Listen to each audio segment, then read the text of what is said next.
She came to Seoul with nothing but a suitcase, a signature, and the desperate hope that selling 1 year of her life might buy her mother's.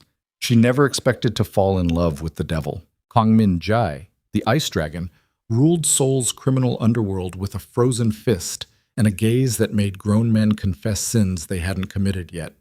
He didn't need a wife. He needed a signature on a piece of paper before midnight on his 35th birthday, or everything his grandfather built would bleed out into his cousin's hands. 1 year, separate bedrooms, $500,000. Neither of them planned for what came next. If you're watching this, drop your city in the comments. I want to see how far this story has traveled.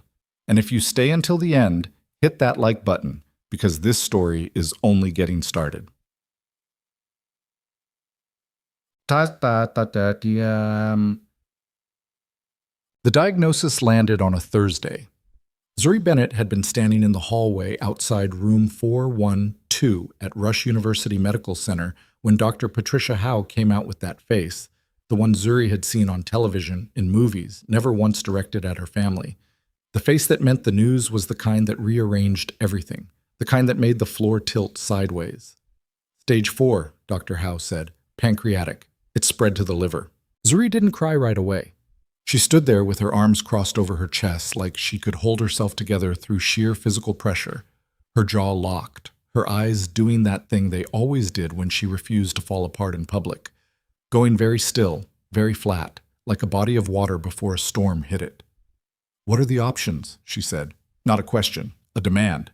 Dr. Howe was a woman in her 50s with tired eyes and the careful, practiced compassion of someone who delivered catastrophic news 3 or 4 times a day. She explained it the way doctors explain things to people they know can't fully hear yet. Slowly, clearly, with a kind of deliberate gentleness that somehow made everything worse. Standard chemotherapy, radiation, palliative management, the survival statistics at this stage, given the spread, the quality of life considerations. Zuri listened to all of it and heard exactly one thing. "There's an experimental treatment program," Dr. Howe said, cytolytic immunotherapy. It's shown remarkable results in late-stage pancreatic cases. Complete remission in 31% of participants in the Phase 3 trial. "What does it cost?" Another pause, longer this time. "The full course of treatment, including the hospitalization and monitoring protocol, is approximately $500,000. Insurance carriers haven't approved it yet. There are application processes for financial assistance, but the waiting list is, how long does she have without it?" The doctor's expression didn't change, but something shifted behind her eyes. 4 to 6 months, possibly less, depending on how quickly the metastasis progresses. Zuri nodded once. "Thank you," she said, and turned and walked back into room 412, where her mother, Gloria Bennett, 58 years old, was propped against 2 hospital pillows with her reading glasses on and a worn paperback mystery novel in her hands, pretending she hadn't heard any of that through the thin hospital door. Gloria looked up when Zuri came in. She had her daughter's same strong jaw, same deep brown eyes, same stubborn set to her mouth that had carried both of them through 20 years of a life that had never once made anything easy. "Well," Gloria said. "Well," Zuri said. They stared at each other for a long moment. "Don't make that face," Gloria said. "I'm not making a face. You're making the face you make when you've already decided something and you don't want to tell me what it is yet." Zuri pulled the chair up beside the bed and sat down and took her mother's hand, and for a minute neither of them said anything. The machines beeped. Somewhere down the hallway, a television was playing. Outside the window, Chicago kept moving. Buses and horns and wind off the lake, and the relentless indifferent noise of a city that didn't stop for anyone. "We'll figure it out," Zuri said. "Zuri, I said we'll figure it out." Gloria looked at her for a long time with those sharp, tired eyes. Then she squeezed her daughter's hand once and went back to her book, and didn't say anything else, because she knew her daughter well enough to know when there was no point. Wow. 3 weeks later, Zuri had been through everything. She'd called every bank in the Chicago metro area. She'd applied for every medical loan program she could find online, filling out form after form at her kitchen table at 2 in the morning with cold coffee and the spreadsheet she'd built to track every dead end. She'd talked to 3 different financial advisors, 2 of whom had looked at her salary, $28 an hour as a floor manager at a commercial print shop in Wicker Park, and told her, as gently as possible, that there was no conventional path to $500,000 in the time frame they were working with. She'd sold her car. She'd gone through her savings, $12,000 she'd spent 7 years building, and done the math on that number against $500,000, and the math was an obscenity. She'd looked into fundraising, medical crowdfunding, clinical trial applications, emergency charity programs through the hospital. She'd called her uncle in Atlanta, who was the only other family either of them had, and he'd sent $300 in a card that said "praying for you both" in his cramped handwriting, and she'd stared at that card for a long time before putting it on the refrigerator because she didn't have the heart to throw it away. She'd done everything she could think of, and everything she could think of wasn't close to enough. The morning the envelope arrived, she was sitting on the edge of her bed at 6:45 a.m., getting ready for a shift she no longer cared about. The envelope was ivory-colored, thick-papered, with no return address, and her name printed on the front in clean, precise type that didn't look like it came from any ordinary printer. Inside was a single card, cream-colored, 4 sentences. Your financial situation has come to our attention. A solution exists. If you're interested in discussing terms, present yourself at the address below today at 2 p.m. Come alone.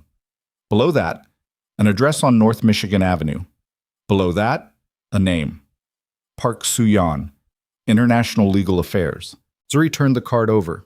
Nothing on the back, no explanation, no letterhead, no information about who R was or how anyone's attention had been drawn to her situation or what a solution looked like from the perspective of people who printed their correspondence on paper that cost more than her hourly wage. Every reasonable instinct she had told her to throw the card in the trash. She went. The office on Michigan Avenue was on the 14th floor of a building made almost entirely of glass, the kind of building that cost money just to look at. The lobby had marble floors and a security desk staffed by a man in a suit who checked her ID with the practiced efficiency of someone accustomed to checking the IDs of people who were nervous without knowing exactly why. Park Soo-yeon was waiting for her in a conference room with floor-to-ceiling windows overlooking the lake. She was a Korean woman in her mid-40s, small and precisely dressed, with the kind of composed authority that had nothing to do with volume and everything to do with stillness. She stood when Zuri came in and extended her hand. "Miss Bennett, thank you for coming." "Who are you?" Zuri said. "I represent a private client." Soo-yeon gestured to the chair across from her. "Please sit. I'll stand." A brief pause. Something that might have been approval crossed Soo-yeon's face. "As you like." She sat herself, folded her hands on the table, and looked at Zuri with the steady, assessing calm of someone who had done this before and was not surprised by any of it. "I understand you are in a significant financial crisis related to your mother's medical situation. How do you know that?" "My client has resources. The specifics of how information was gathered are not relevant to what I'm here to offer you." Zuri's jaw tightened. "Okay, so someone has been investigating my personal situation without my knowledge or consent, and now they want to offer me something. That's not concerning at all. I understand your skepticism. Do you?" "Yes." Soo-yeon didn't blink. "Which is why I would ask you to hear the full offer before you decide. You are, of course, under no obligation to accept anything. You can walk out of this room at any moment." Silence. Zuri pulled out the chair and sat down. "Talk." Soo-yeon opened the leather folio in front of her and laid a single document on the table, face up. She did not slide it toward Zuri. She simply let it sit there. "My client is Kang Min-jae. He is 34 years of age, a South Korean national, and the chief executive of Kang Industries, one of South Korea's largest private conglomerates, with holdings in real estate, technology, logistics, and financial services." She paused. "He is also the controlling authority of an organization that operates outside conventional legal frameworks, which I mentioned because I believe you deserve complete honesty." Zuri went very still. "You're telling me he's a criminal. I'm telling you he has significant influence in sectors that operate in legal gray areas. His legitimate business holdings are substantial and are the primary focus of his public profile." "A criminal," Zuri said again. "An extremely powerful man," Soo-yeon said, "with a specific time-sensitive problem." She settled back slightly. "His grandfather, Kang Sung-il, founded both the business empire and the organization that Min-jae now leads. When Sung-il died 14 months ago, he left a will with a conditional provision. Min-jae must be legally married before his 35th birthday, which falls in 6 weeks, or controlling interest in both the legitimate holdings and the organization passes to his cousin Kang Do-hyun. The will was constructed specifically to ensure continuity of leadership through a man who was settled, committed, accountable. Sung-il believed a married man was less likely to make reckless decisions. That's insane! Perhaps it is nonetheless legally binding. Soo-yeon's gaze stayed even. Min-jae has not found a suitable candidate through conventional means. He requires someone who is not connected to Korean social circles, someone whose background is simple to verify, whose motivations are transparent, and who has a compelling reason to comply with contractual terms without complications. Zuri stared at the document on the table. He wants to pay someone to marry him. For 1 year, after which the marriage will be legally dissolved. The inheritance conditions will have been satisfied. You would return to your life here. $500,000. Deposited into an account in your name within 48 hours of the ceremony. The full amount, no installments. The room felt very quiet. Outside, 14 floors below, the city kept moving, indifferent and constant and enormous. What does it involve? Zuri said. Her voice was flat. She was thinking about her mother's hands on that paperback novel, pretending she hadn't heard. You would reside in Min-jae's sole residence for the duration, separate accommodations within the household. You would be required to attend a limited number of public and social events as his wife. No physical obligations beyond what is necessary for public presentation, formal appearances, photographs, that manner of thing. A comprehensive legal contract governs every aspect of the arrangement, including provisions for your protection and a confidentiality agreement. If he's who you say he is, Zuri said slowly, then I'd be living in the home of a man who runs a criminal organization, in a country where I don't know anyone, in a situation where my safety depends on the goodwill of a man I've never met.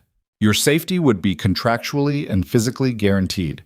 Min-jae's interest is in fulfilling his grandfather's conditions. He has no interest in complications. Soo-yeon paused. I have personally reviewed every provision of this contract. I have negotiated on behalf of the arrangement for 4 months.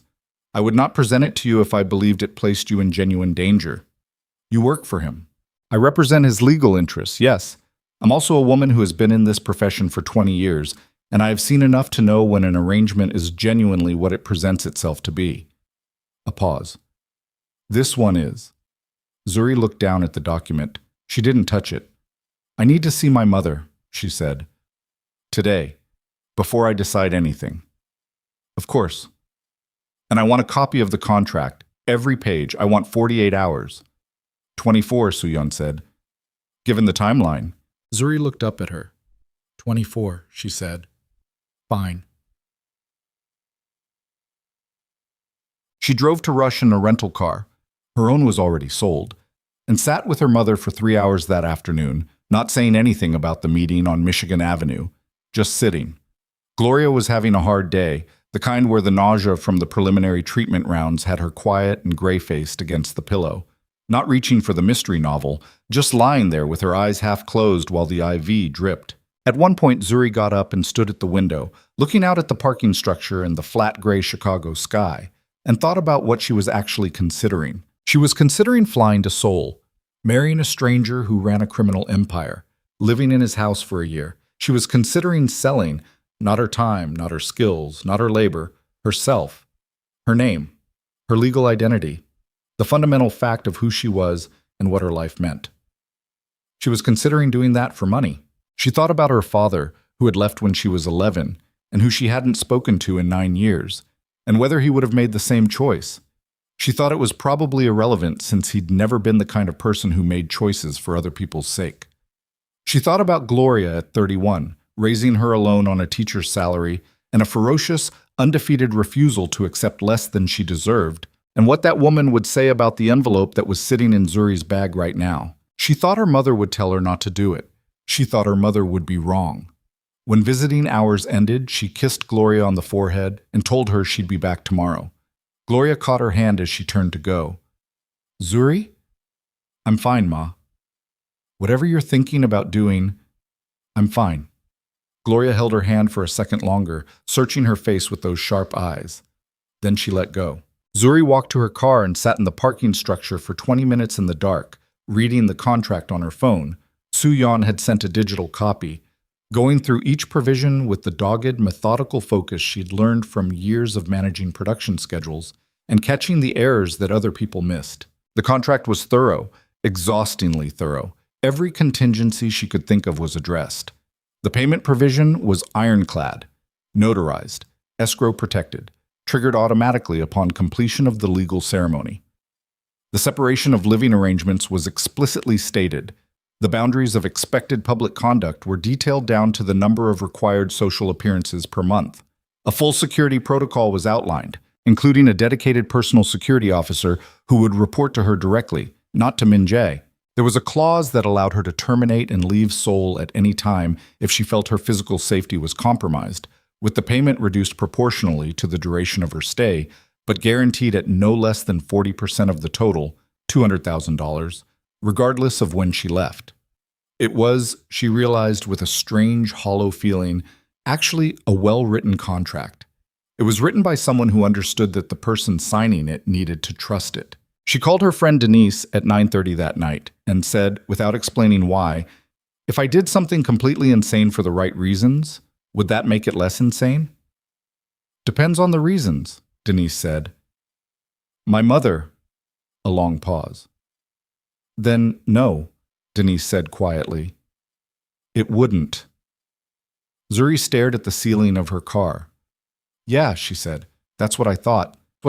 She drove home and sat at her kitchen table and read the contract twice more, and then called the number Soo-yeon had left her. "I'll do it," she said when Soo-yeon picked up.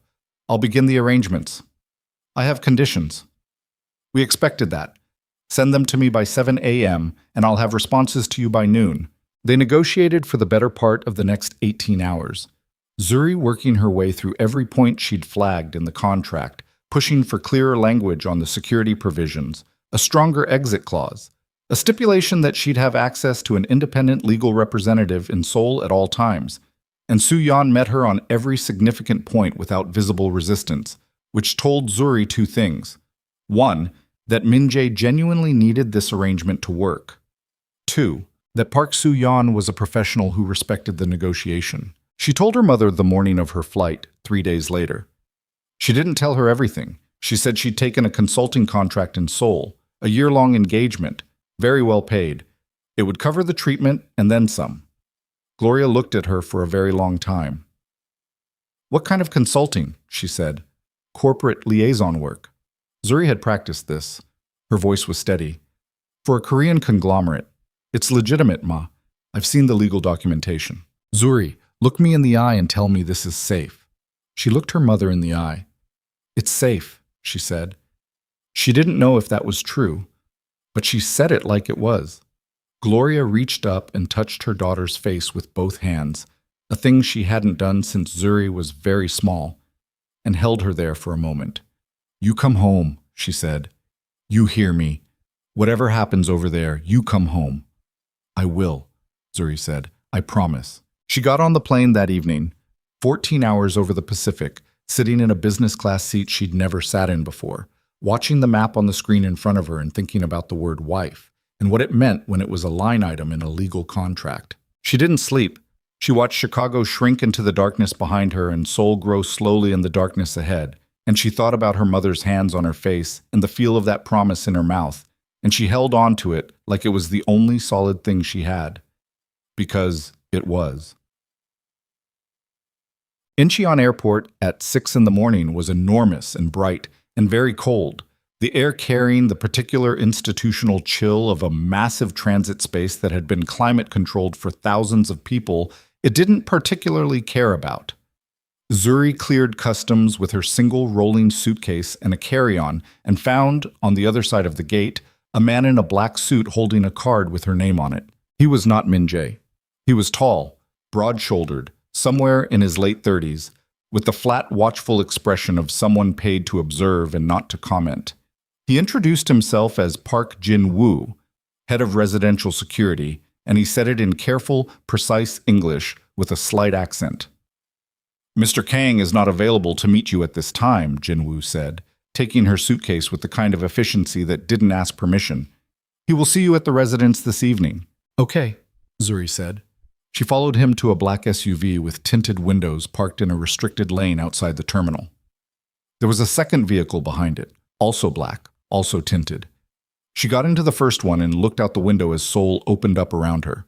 Elevated highways above the Han River, clusters of high-rise apartment buildings, highways thick with morning traffic, the city enormous and gray-green and alive in the early light. She pressed her back into the seat and watched it come.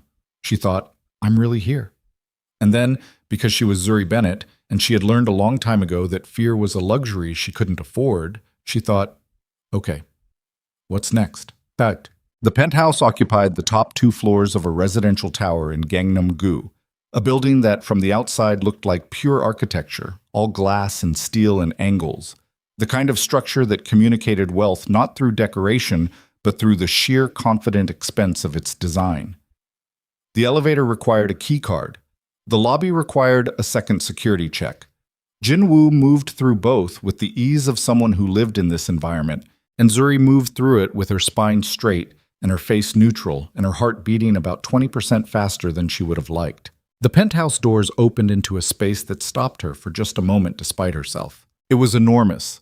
Floor-to-ceiling windows on 3 sides, the city spread below in every direction. She could see the Han River to the south, the Namsan Tower on the hill to the north, the endless organized grid of one of Asia's largest cities laid out around them like a circuit board. The interior was stark and deliberate. Dark floors, minimal furniture, everything chosen for precision rather than comfort. Art on the walls that she didn't know enough about to name, but that clearly cost more than she made in a decade.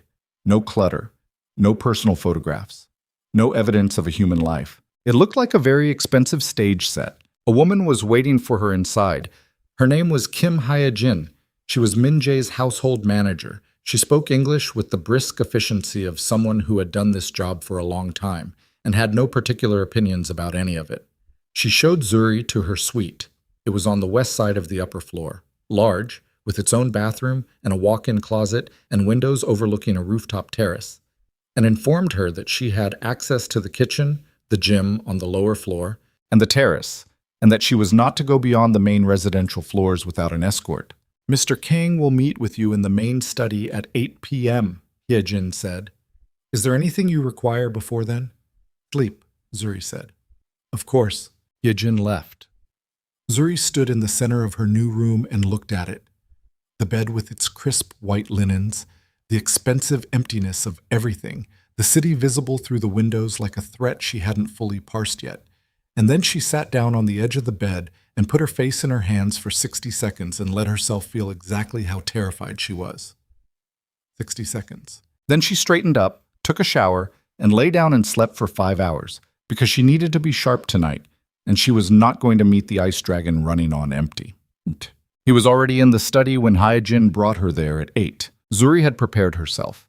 She'd read what she could find online, and she'd found more than she expected. Because Min Jae was a public figure in the legitimate sense, profiled in Korean business publications, photographed at industry events, mentioned in articles about corporate consolidation and the shifting landscape of Korean conglomerates.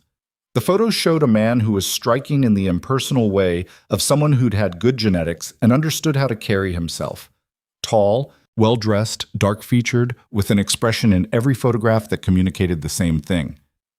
"I am not here for your entertainment." The man in the study was different from the photographs, and also exactly the same. He was standing at the window with his back to the door when she came in, looking out at the city below, and he didn't turn immediately. He was in dark trousers and a gray shirt with the sleeves pushed up, which was somehow more disconcerting than a suit would have been. There was something about the casual precision of it that communicated that this was a man who was always in control of how he presented himself, even in his own home at 8 in the evening. When he turned, she looked at his face and understood, in a way she hadn't quite from the photographs, why people were afraid of him. It wasn't any individual feature. It was the combination, the stillness of his expression, The way his eyes moved to her face and stayed there with a focused, measuring attention that had no warmth in it and no attempt at warmth, no social lubrication, no performance of engagement. He looked at her the way a person might look at a document they were trying to determine the validity of. "Zuri Bennett," he said. His English was precise, slightly formal, heavily accented. "Kang Min Jai," she said. He studied her for another moment. Then he moved to the sitting area. 2 chairs and a low table, a tray with tea things on it, and sat and waited. She sat across from him. Neither of them touched the tea. "You've read the contract," he said. "Every word. And you have questions." "A few." "Ask them." She looked at him across the table. His face was entirely closed. There was no hostility in it, no warmth, no visible emotion of any kind, just that measuring attention, patient and absolute. "The public events," she said. "The contract specifies 8 per month. I want to know what that looks like in practice. Business dinners, charity galas, family obligations, social engagements where my marital status will be noted." A pause. "You will be expected to behave as a wife, dress appropriately, remain by my side, say little or say the right things if you do speak. I will brief you before each event on who will be there and what is expected." "I'm not going to say little," Zuri said. "I'll be appropriate. I won't undermine anything, but I'm not going to pretend to be less than I am." Something shifted in his expression. "Not much. Just a slight, almost imperceptible recalibration." "Fine," he said. "The security arrangements. Jin Woo. Does he report to you or to me?" "He reports to both. His first obligation in matters of your physical safety is to you. His first obligation in matters of household security is to me. There is no conflict between those two things." "What if I believe there is?" A pause. "Then we address it as it comes.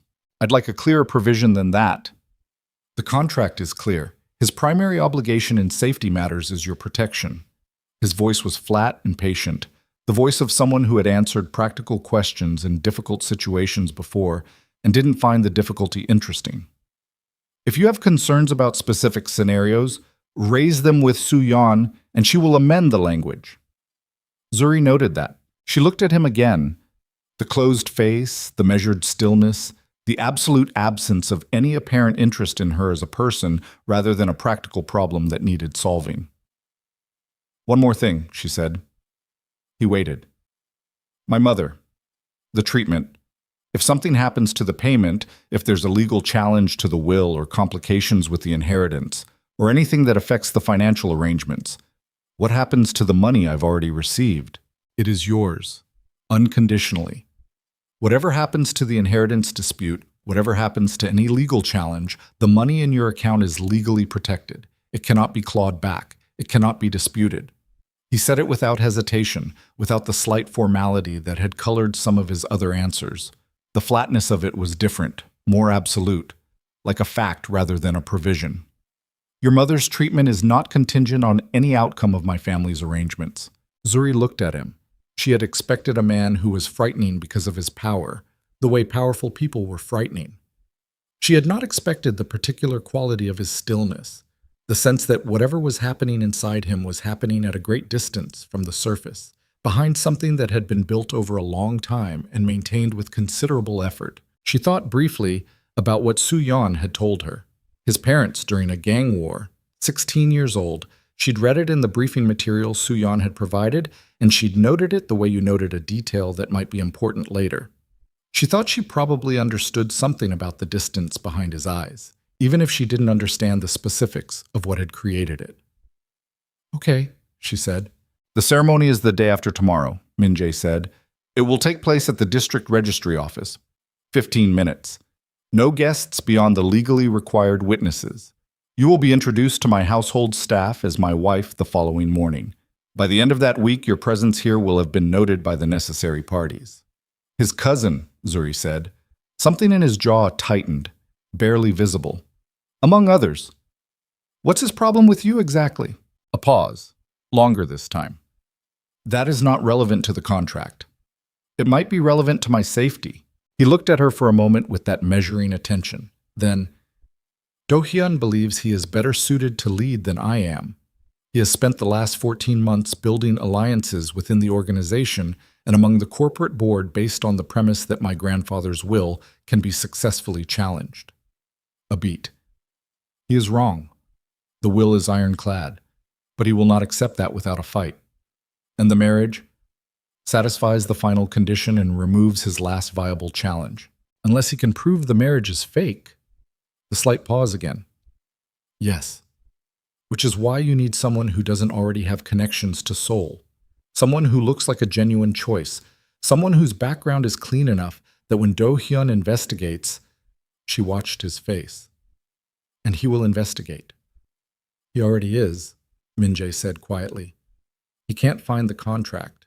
The contract is legally protected. Attorney-client privilege governs its existence. There is no legitimate mechanism by which Do-hyun can obtain it. There are other mechanisms, Zuri said. He looked at her with the first hint of something that wasn't quite the flat measuring calculation, something that sat just behind his eyes for a second and then was gone. Yes, he said. There are. The room was quiet. Outside the enormous windows, Seoul glittered, cold and vast and indifferent. Zuri looked at the man across from her and thought, this is the person whose name I'm going to carry for a year. This is the life I'm stepping into. This stranger in his expensive home with his empty face and his brutal empire and his eyes that look like they were built to keep people out. She thought about her mother's hands on her face. You come home. I'll be ready, she said, day after tomorrow. Min-jae nodded once. It was a gesture of dismissal rather than acknowledgement. She could see the difference. And she stood and went to the door. Miss Bennett. She stopped. He was still seated, looking toward the window rather than at her now. The contract is real, he said. I do not make agreements I do not intend to honor. She stood there a moment. Neither do I, she said. She left him there in the dark study with the city behind him and walked back through the vast, silent penthouse to her suite and locked the door and stood in the dark room with her back against it for a long time, breathing. She had done it. She was here. In 48 hours, she was going to marry the most dangerous man in Seoul. And somewhere in this building, behind that closed, formidable face, there was a person she didn't know yet. She was almost certain, standing there in the dark, listening to her own heartbeat, that that was the most dangerous thing about this entire arrangement. Not the organization, not the cousin, not the empire or the enemies or the legal complexity. The person. She turned on the light and went to bed and stared at the ceiling and thought, 1 year, just 1 year. She was still thinking it when sleep finally came for her, quiet and dreamless, at the edge of a city that hadn't decided yet whether it would swallow her whole. The wedding happened on a cold Tuesday morning in November. The district registry office was a municipal building in Jongno-gu, fluorescent lighting, linoleum floors, a waiting area with plastic chairs, and a bored clerk behind a window. The kind of place where marriages were processed rather than celebrated. It smelled like paper and cleaning solution, and the particular administrative weariness of a government office that had seen too many people come through its doors with too many different kinds of hope. Min-jae arrived first. He was in a dark suit, no tie, his face doing the thing it always did, that composed, impenetrable stillness. But there was something in the set of his jaw that she couldn't read. Soo-yeon was with him. 2 other individuals who served as legal witnesses stood slightly apart. Zuri came in, and he looked at her, and she looked at him, and they were both very still for a moment. She had dressed carefully. A fitted charcoal blazer over a deep burgundy dress.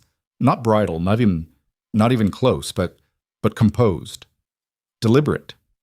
She had done her hair and her makeup with the same methodical care she brought to everything that mattered, because she had decided that if she was going to do this, she was going to do it on her own terms.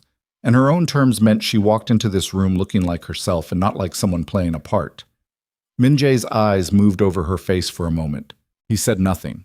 The ceremony took 11 minutes, not 15. The clerk spoke in Korean, Soo-yeon translated in low murmurs beside her, and Zuri answered at the right moments, her voice steady, her hands still, the pen in her hand scratching across the document with a finality that she felt in her chest rather than heard. When it was over, the clerk stamped the registration, offered a perfunctory smile, and moved on to the next filing.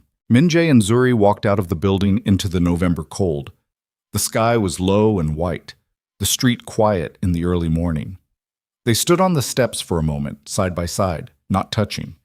Zuri looked out at the street. A married woman. She had become a married woman in a room that smelled like cleaning solution while a stranger stood beside her and the city went about its business on the other side of the windows. She thought, "Ma, I did it. I'm doing it. The money's coming." She thought, "Please let this work." Beside her, Min-jae was looking straight ahead. His profile was clean and still against the white sky, and there was something in it, some quality she couldn't name and didn't trust herself to name, that made her look away. "The car will take you back to the residence," he said. "I have meetings this afternoon." "Okay," she said.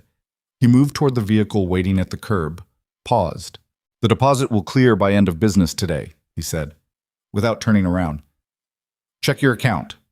Then he got into the car and was gone. She stood on the steps for another moment, alone. Then she took out her phone and started composing a message to the treatment coordinator at Rush University Medical Center, the one she'd been in contact with for weeks, who had told her to call when the funds were confirmed. Her hands were completely steady. Her eyes were not. She sent the message. She put the phone away. She had a year to get through. She didn't know yet what that year would cost her. Standing on the steps of a municipal building in Seoul with a new surname she hadn't yet learned to hear as hers, she didn't know yet that before that year was out, she would be asked to pay in a currency she hadn't known she was carrying, the kind you can only spend once and can never get back. The money cleared at 4:57 p.m. on a Tuesday. Zuri was sitting on the floor of her suite with her back against the bed frame and her laptop open across her knees when the notification came through, a number with 6 figures that she had been working toward for 3 months and that now existed in an account with her name on it, real and solid and undeniable, like a door that had finally opened after she'd been throwing herself against it until her shoulders bled. She stared at the number for a long time. Then she called the treatment coordinator at Rush, and when the woman picked up, Zuri said, "The funds are confirmed. Full amount. How fast can we start?" "If we receive the transfer confirmation by end of week, we can begin the intake protocol next Monday," the coordinator said. "Dr. Howe will want to speak with your mother first thing tomorrow." "She'll be ready," Zuri said. Tell her it's done." She hung up. She sat on the floor of a penthouse in Seoul that belonged to a man she'd been legally married to for 8 hours, and she pressed the back of her hand against her mouth and breathed slowly until the pressure behind her eyes receded to something manageable. One call to her mother, brief. She said the contract had come through, said the treatment was starting, said everything was fine. Gloria was quiet for a long moment on the other end of the line. "You sound tired," she said finally. 14-hour flight, Ma." Another pause. "You sure you're okay?" "I'm sure." She wasn't sure. But she said it the way she always said things she needed to be true. She went to bed at 9 and lay awake until 2 in the morning listening to the city below, horns and distance and the low, constant hum of Seoul existing at scale, and thought about the 11 minutes in the registry office and the way Min-jae had said check your account without turning around, like an employer confirming that payroll had processed, and about the feeling that had settled into her chest somewhere on the steps of that building and hadn't left yet. She didn't have a name for it. She decided she didn't need one. She was here to survive a year, not to understand it. Teg. The first 2 weeks established the geography of avoidance. Min-jae left before 7 every morning. She heard him sometimes, footsteps on the floor above, the low exchange of voices between him and Jin Woo, the sound of the elevator. But she never saw him before evening, and some evenings she didn't see him at all. Hyejin informed her, without apology, that Mr. Kang's schedule was demanding and that his hours were not predictable. Zuri said she understood, and she did, and she was also aware that she was relieved, and was also aware that she didn't entirely trust the relief. She established her own routine. She ran in the building's gym at 6:30 every morning, a punishing hour on the treadmill that she used to burn off the excess energy of a mind that didn't know how to stop working. She ate breakfast alone in the kitchen, which was staffed by a cook named Mr. O, who spoke no English, but who communicated through a combination of gestures and expressions that he had strong opinions about what constituted a proper breakfast, and that Zuri's habit of eating only toast was, in his view, an act of personal negligence. She downloaded Korean language apps and spent 2 hours every afternoon working through them with the same methodical stubbornness she brought to every skill she'd decided to acquire. She took walks in the neighborhood when Jin-woo cleared it. He always accompanied her, one step behind and slightly to her left, with the practiced invisibility of a bodyguard who knew his job, and she learned the shape of Gangnam-gu one block at a time, the coffee shops and the convenience stores, and the particular quality of Seoul's light in November, pale and thin and cutting. She did not think about Min-jae more than was necessary. She mostly succeeded. Chip. The first real confrontation happened on a Thursday evening, 17 days in. She came back from a walk at 6:30 to find Min-jae already home, which was unusual, standing in the kitchen with his jacket off and his sleeves rolled up, reviewing something on his tablet with the focused intensity he brought to everything.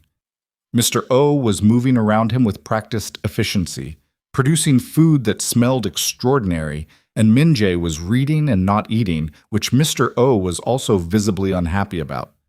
Zuri stopped in the doorway. Min-jae looked up. "There's a dinner tomorrow night," he said. It came out like a briefing rather than an announcement. Kim Tae-young. He's on the corporate board of Kang Industries. His wife is Ji-soo. They will expect a couple who are recently married. A slight pause on the last two words, the faintest edge of something she couldn't quite categorize. "Okay," Zuri said. "What do I need to know?" He set the tablet down. Tae-young is 62, conservative. He values hierarchy and decorum. He will ask you questions about yourself, your background, how we met, why you chose to come to Seoul. I need you to answer consistently with the story we've established. Which is, we met through a mutual professional connection 8 months ago. You were working on an international contract with a logistics firm that does business with one of my subsidiaries. We maintained contact. It became personal. Zuri absorbed this. That's thin. It doesn't need to be elaborate. It needs to be consistent. Thin stories fall apart under follow-up questions. Something tightened slightly in his expression. Then don't give him room for follow-up questions. I'm telling you it's thin. Her voice was flat, not confrontational, just stating a fact. If this man decides to probe the timeline, there are holes. We should have more detail. Min-jae looked at her for a moment. His jaw was tight. It was the expression of someone who is accustomed to having their assessments accepted. Such as, he said, such as, where specifically? What was the name of the logistics firm? What was the project? What was the first thing we said to each other? What did I think of Seoul the first time I visited? You're asking me to perform 8 months of a relationship in front of a man who is apparently sharp enough to sit on the board of a major conglomerate. Give me better material to work with. Silence. Mr. O moved quietly between them, resolutely not looking at either of them. Min-jae pulled out a chair at the kitchen counter and sat, and for the next 40 minutes, they built a story. He answered her questions with the brisk efficiency of someone accustomed to strategic planning, filling in the framework she'd identified as weak, and she pushed back on every point that felt false or thin, and he listened to her pushback with a focused attention that she noted was different from dismissal. He didn't dismiss her. He adjusted. Not easily. Not without that particular stiffness that she was coming to recognize as Min-jae's version of reluctance, the small pauses before he conceded a point, the slight recalibration of his expression. But he adjusted. When they finished, they had a story that she could actually stand behind. "Better," she said. "You've done this kind of preparation before," he said. "Production scheduling, same principle. You identify every point where something can go wrong and you close it before it does." She looked at him across the counter. "What time tomorrow?" 7 p.m. "A car will take us at 6:30. She nodded and stood. "Ms. Bennett?" She stopped. He was looking at the counter, not at her. "In future, if you have a strategic objection, raise it. Don't simply state the conclusion without the reasoning." She turned and looked at him. "I gave you the reasoning. At the end, after I'd already—" He stopped. His jaw moved. "I prefer to have the information in sequence." She looked at him for a long moment. "Okay," she said. "And if you have a problem with something I'm doing, tell me directly instead of delivering instructions like I'm on your payroll." The silence that followed was the particular kind that has weight. "You are," he started. "I know what the contract says." She met his eyes. "I also know the difference between an employee and a wife, even a fake one. If you want this to be convincing, you need to treat me like the second thing, even when we're not in public." She left before he could answer. She heard, as she reached the hallway, the sound of a chair shifting and then nothing, and she kept walking, her heart going a little faster than she wanted it to. The dinner was a performance, and she knew how to perform. The Kim residence was in a tower in Apgujeong, a formal apartment, the kind decorated to impress rather than to live in, all clean lines and serious art, and a dining table that sat 12. Tae-young Kim was exactly as Min-jae had described. 62, conservative, the kind of man who shook hands at the exact right pressure and whose eyes were sharper than his polite expression suggested. His wife Jisoo was warm in a practiced way, the warmth of someone who had spent decades being the gracious counterpoint to a difficult man. Min-jae had done something with himself for the evening that Zuri noticed immediately, a different kind of stillness. He was still guarded, still controlled, but the particular quality of his attention had shifted. There was a social performance happening at the surface of him, a competent charm that she hadn't seen before, the version of him that existed in boardrooms and business dinners. Polished, present, still dangerous but dressed differently. He introduced her as his wife. His hand went to the small of her back for a moment as they came in. Brief, light, practiced, and she felt it land and reminded herself it meant nothing and that the reminder was necessary. She talked to Jisoo about Chicago. She talked to Tae-young about logistics networks and international supply chains in a way that made him visibly reassess her, which she had intended. When he asked about how she and Min-jae had met, she told the story they'd built with exactly the right proportion of detail to vagueness, natural and specific where it needed to be specific, and she watched Tae-young's sharp eyes and saw them accept it and move on. Min-jae was watching her from across the table. Not constantly, not obviously, but she caught it twice. The particular quality of attention, the way his gaze moved to her face when she spoke and didn't immediately move away. And both times she looked back at him and held it for exactly a second before returning her attention to Tae-young, because she was in a performance, and the performance required the right behavior, and the right behavior was a wife who noticed her husband noticing her. On the ride home, they sat in the back of the car in silence. The city moved past the windows. "Tae-young believes it," Min-jae said eventually. "I know. You changed the logistics story slightly, added the detail about the Incheon port backup. It played more real with the specific location, logistically accurate, so he couldn't contradict it." A pause. "Where did you know to put that?"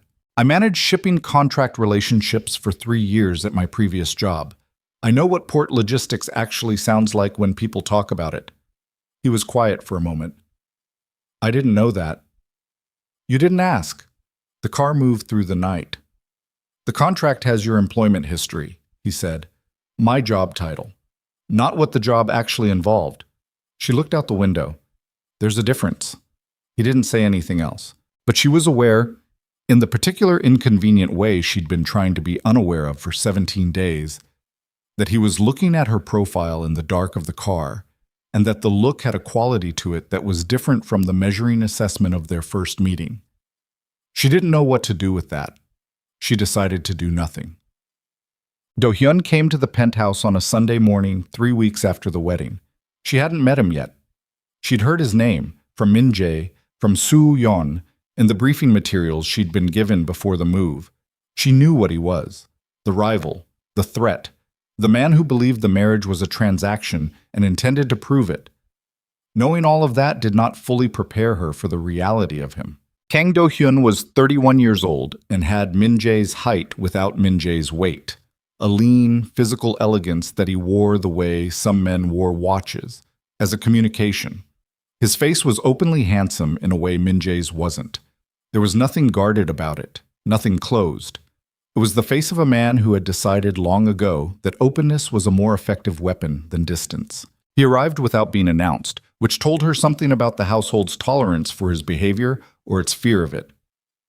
Hyejin came to the terrace where Zuri was reading and said, with a carefully neutral expression, that Mr. Do-hyun was in the main room. Zuri put down her book. She walked in. Do-hyun was standing by the window, looking out at the city. He turned when she came in. His expression did the thing she'd already clocked. The open, easy warmth, the slight smile that was the opposite of Min Jae's stillness. And he extended his hand. "Zuri Bennett," he said, "I've wanted to meet you." His English was flawless, barely accented. Educated abroad, she remembered from the briefing. Cambridge, then Yale Law. She shook his hand. Do Hyun. No honorific, no Mr. Kang. She watched his eyes react to that. A slight flicker, quickly controlled. "Min Jae told you about me," he said. He mentioned a cousin. "Is that all?" The smile stayed. "He undersells things. It's always been his weakness." He looked around the room with the studied casualness of a man performing relaxation. "You've settled in well. How are you finding Seoul?" "Cold," she said. "But interesting." His eyes came back to her face. "And the marriage? Also interesting?" "Most things worth having are." He laughed. A genuine laugh, actually. She heard something real in it, something that surprised her slightly, because she'd expected the performance to be cheaper. "You're sharp," he said. "I like that." Min Jae tends to surround himself with people who agree with him. It's not healthy. "Is that why you're here? His mental health?" Do-hyun smiled. "I'm here because we're family. I try to maintain a relationship even when it isn't always welcomed." He tilted his head slightly. "I'm also here because I'm curious. My cousin has been private about this relationship, which isn't unusual for him. But the timing is interesting, don't you think? 6 weeks before his 35th birthday, a wife who appeared quite suddenly in the public record." Zuri looked at him. She thought, "There it is." She said, "What are you actually asking me?" The smile adjusted, became something more direct. "I'm asking whether you're happy," he said. "Whether this is what it looks like." "What does it look like?" "A real marriage," he said. "To a real woman who chose to be here because she wanted to be." "Then that's what it is." The silence between them was a different quality than the silences she had with Min Jae. With Min Jae, the silence had weight and texture, the silence of two people navigating around something that neither would name. With Do-hyun, the silence was tactical, two people assessing each other's positions. "I hope so," Do-hyun said, and the warmth in his voice was so well constructed that it was almost convincing. "I genuinely do. My cousin deserves something real." He paused. "We all do." He left 10 minutes later, having accepted the tea she'd offered and drunk half of it while making comfortable conversation about Seoul's restaurant scene, as though the first conversation hadn't happened at all.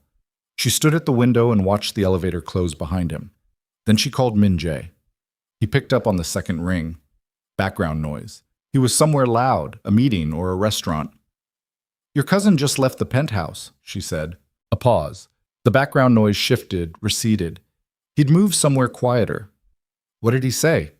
"He was polite. He was also absolutely fishing." She kept her voice flat. "He didn't get anything, but he's watching. He came here in person to look at me, to assess whether I'm performing or real. He knows the difference." "What did you tell him?" "What we agreed. Nothing more." She paused. "He's smart, Min Jae. Whatever you've planned for him, don't underestimate how smart he is." The silence from his end was a different kind, the thinking kind. "He doesn't know about the contract," he said finally. "He suspects.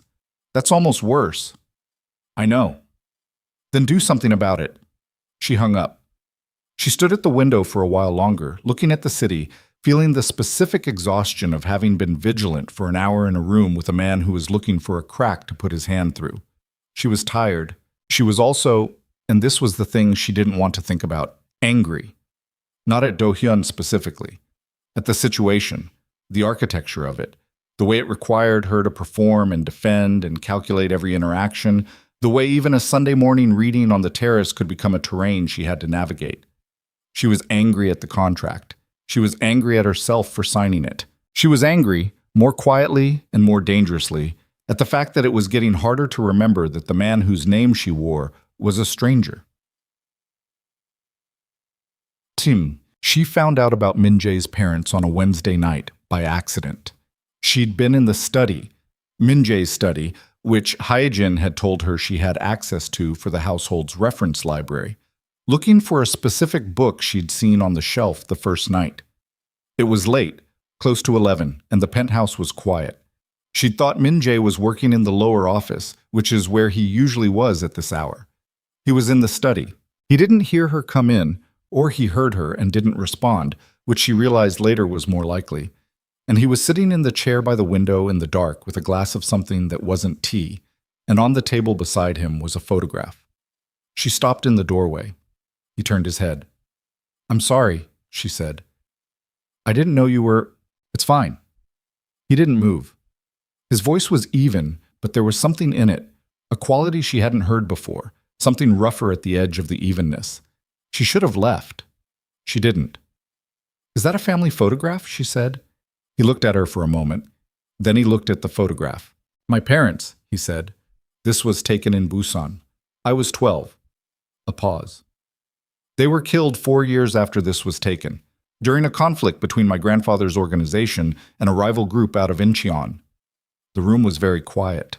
"They weren't involved in the organization," he said. "My father worked in shipping administration. My mother taught elementary school." His voice was completely flat, the way a voice goes flat when the emotion has been under that surface for so long it's become structural. It was not a targeted attack. It was careless. The people who ordered it didn't consider collateral damage worth considering. Zuri didn't say anything. She had learned over the years the difference between silences that needed filling and silences that needed to be held. "My grandfather brought me to Seoul," he said. "He was not a warm man, but he was clear about what he was building and why, and he made sure I understood both." His jaw moved. "I've thought for 20 years about whether what he built was worth what it cost." "And?" she said quietly. He looked at her. His face in the dark was something she didn't have a framework for yet. Open in a way she hadn't seen it, but not in Do-hyun's easy, practiced way. Open the way a crack in a structure is open. "I haven't decided," he said. She stood in the doorway for another moment, then she said, "I'll come back for the book tomorrow," and left him there in the dark, and walked back to her suite, and sat on the edge of her bed and stared at the wall. She was aware, with a clarity that felt like the beginning of something she couldn't stop, that the man in the study was not what she'd signed up for. She'd signed up for the ice dragon, the contract, the transaction. She had not signed up for a 12-year-old boy in a photograph taken in Busan 4 years before his world ended. She pressed her palms flat on her knees. 1 year, she thought, just 1 year. The thought was already starting to feel like a lie she was telling herself to avoid a truth she wasn't ready to hold. The gala invitation arrived on a Friday, 4 weeks after the wedding. Soo-yeon delivered it personally. A formal event, the Kong Industries' annual charity gala, the most significant social event of Min Jae's public calendar year. Politicians, corporate leaders, celebrities, underworld figures in expensive suits pretending to be only the first two. 400 guests. A ballroom in the Grand Hyatt. "Everyone will be watching you," Soo-yeon said. She was seated across from Zuri in the living room, her folio open, her expression the careful, professional neutral she always wore. "Not just Do-hyun. Everyone who has an opinion about Min Jae's marriage will be watching how you conduct yourself." "I know," Zuri said. "Do-hyun will be there. He has been—" Soo-yeon paused. "He has been making inquiries, specific ones. Our legal team has received indications that he is attempting to obtain financial records related to certain accounts." The room felt very still. "My account," Zuri said. Soo-yeon's expression remained neutral. "The account the payment was transferred to, yes, he has not succeeded. The legal protections are— but he's looking." "Yes." Zuri looked at her. "How close is he?" "Not close enough to cause immediate concern." A pause that lasted slightly too long. "But the gala will be an opportunity for him. He will be looking for a moment, a weakness, something he can use publicly. In front of 400 people." "In front of 400 people," Soo-yeon confirmed. Zuri sat with that for a moment. She thought about Do-hyun's face in this living room 4 weeks ago. The easy smile. The Yale Law precision behind the warmth.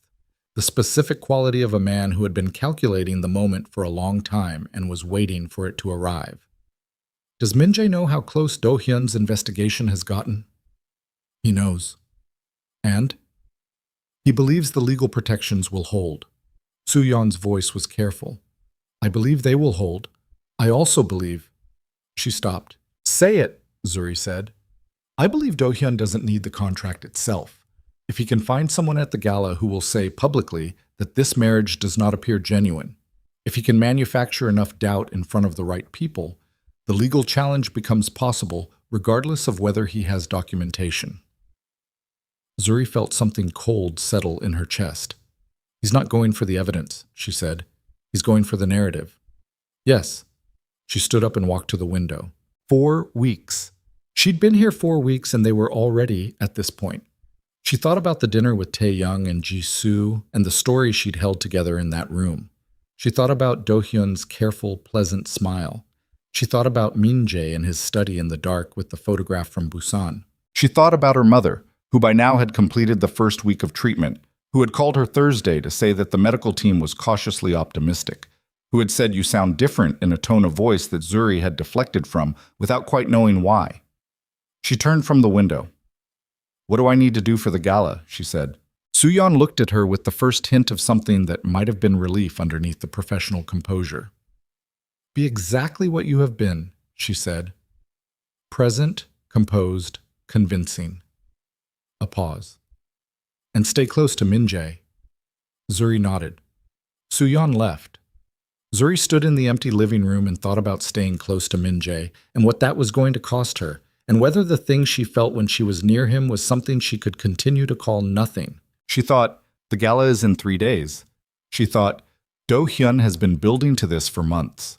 She thought, Min-jae doesn't know everything Do-hyun has, and I might not either. And she thought, whatever's going to happen in that ballroom, it's already in motion, and the only direction is forward, and there is no version of forward that doesn't ask something of me that the contract never accounted. The night of the gala, Zuri stood in front of the mirror in her suite for 4 minutes without moving. The dress was deep emerald. Soo-yeon had arranged it, a Korean designer whose name Zuri couldn't pronounce, structured at the shoulder and clean through the body, the kind of garment that had opinions about the person wearing it. She'd done her own makeup. Her hair was up. She looked, she thought, exactly like what she was supposed to look like, a woman who belonged in this life. She thought about how dangerous that was. Jinwoo knocked at 6:15. She picked up her small clutch, checked that her phone was inside, and walked out. Min-jae was waiting in the main room. He was in a dark suit, black, precisely cut, no tie. And when he turned and looked at her, something moved through his expression so quickly she almost didn't catch it. Almost. He caught himself. The stillness came back. You look... He stopped, reset. We should go. That's what we're doing, she said. They rode the elevator down in silence. In the lobby, Jinwoo moved ahead to the vehicle. For a moment, just a moment in the marble lobby with the security desk and the artificial light, they were side by side and neither of them was performing for anyone. Min-jae said quietly, without looking at her, if Do-hyun makes a move tonight, anything, stay beside me. Don't separate from me.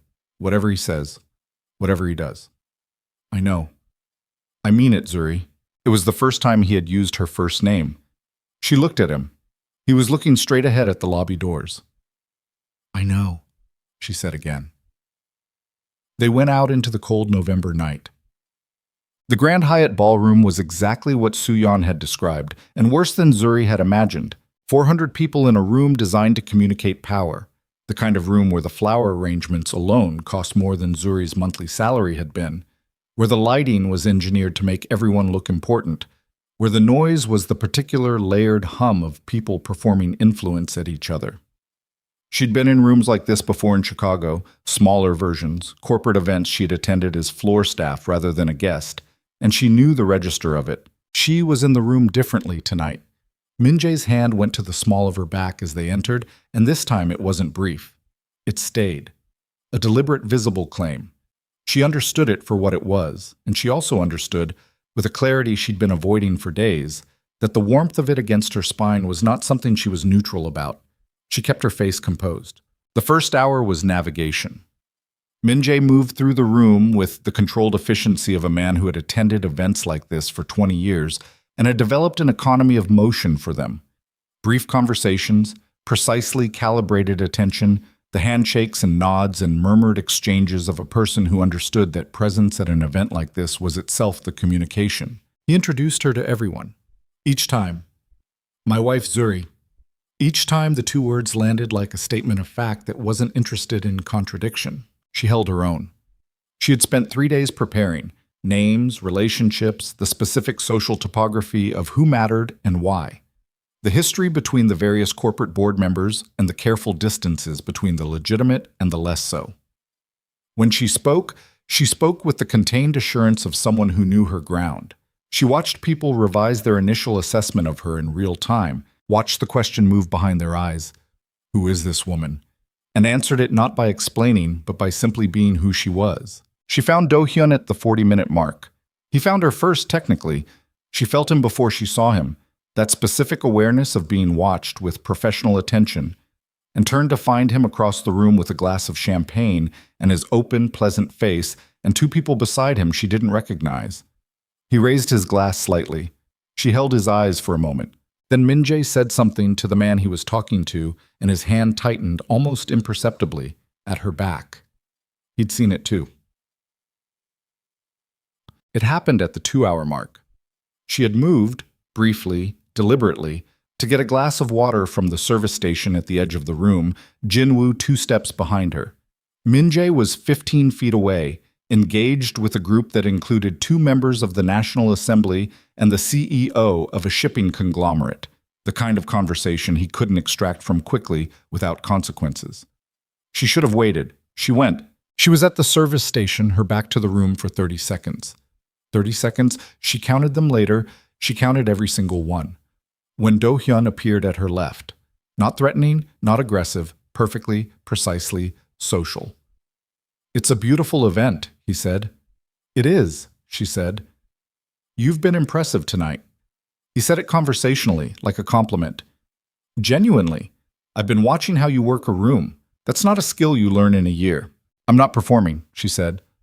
"No." He tilted his head slightly. "That's what's interesting." She turned to go. His hand, light, brief, on her arm. Not grabbing. Just enough. "I want to show you something," he said. "Before the evening is over. I think you deserve to see it." "I'm not interested." "I think you will be." His voice was still pleasant, still warm. But there was something underneath it now, the specific quality of a man who had arrived at the moment he'd been building toward. "I have documentation, Zuri, the transfer records, your account, the timing." A pause. "I know about your mother." The bottom dropped out of her stomach. She kept her face entirely still. "I don't know what you think you have," she said. "I think I have enough." He looked at her with something that was almost kind, almost regretful, the face of a man who had practiced this. "I don't want to use it. I want you to understand that. This isn't about you. You were in a desperate situation, and my cousin used that. That's on him, not you. Let go of my arm." He released immediately, stepped back, kept his voice low and level. "I'm going to give him one opportunity to step down from the inheritance claim voluntarily. Tonight. Before I present what I have to the board." A pause. "If he does, I'll destroy what I have. You go home. Your mother keeps the money. No one has to know anything." She looked at him. In his face, in that careful warmth, she could see exactly how much work had gone into this moment. The months of investigation, the legal strategy, the patience. She thought about what Min-jae had said. He's building alliances, and understood now that the alliances weren't the only thing he'd been building.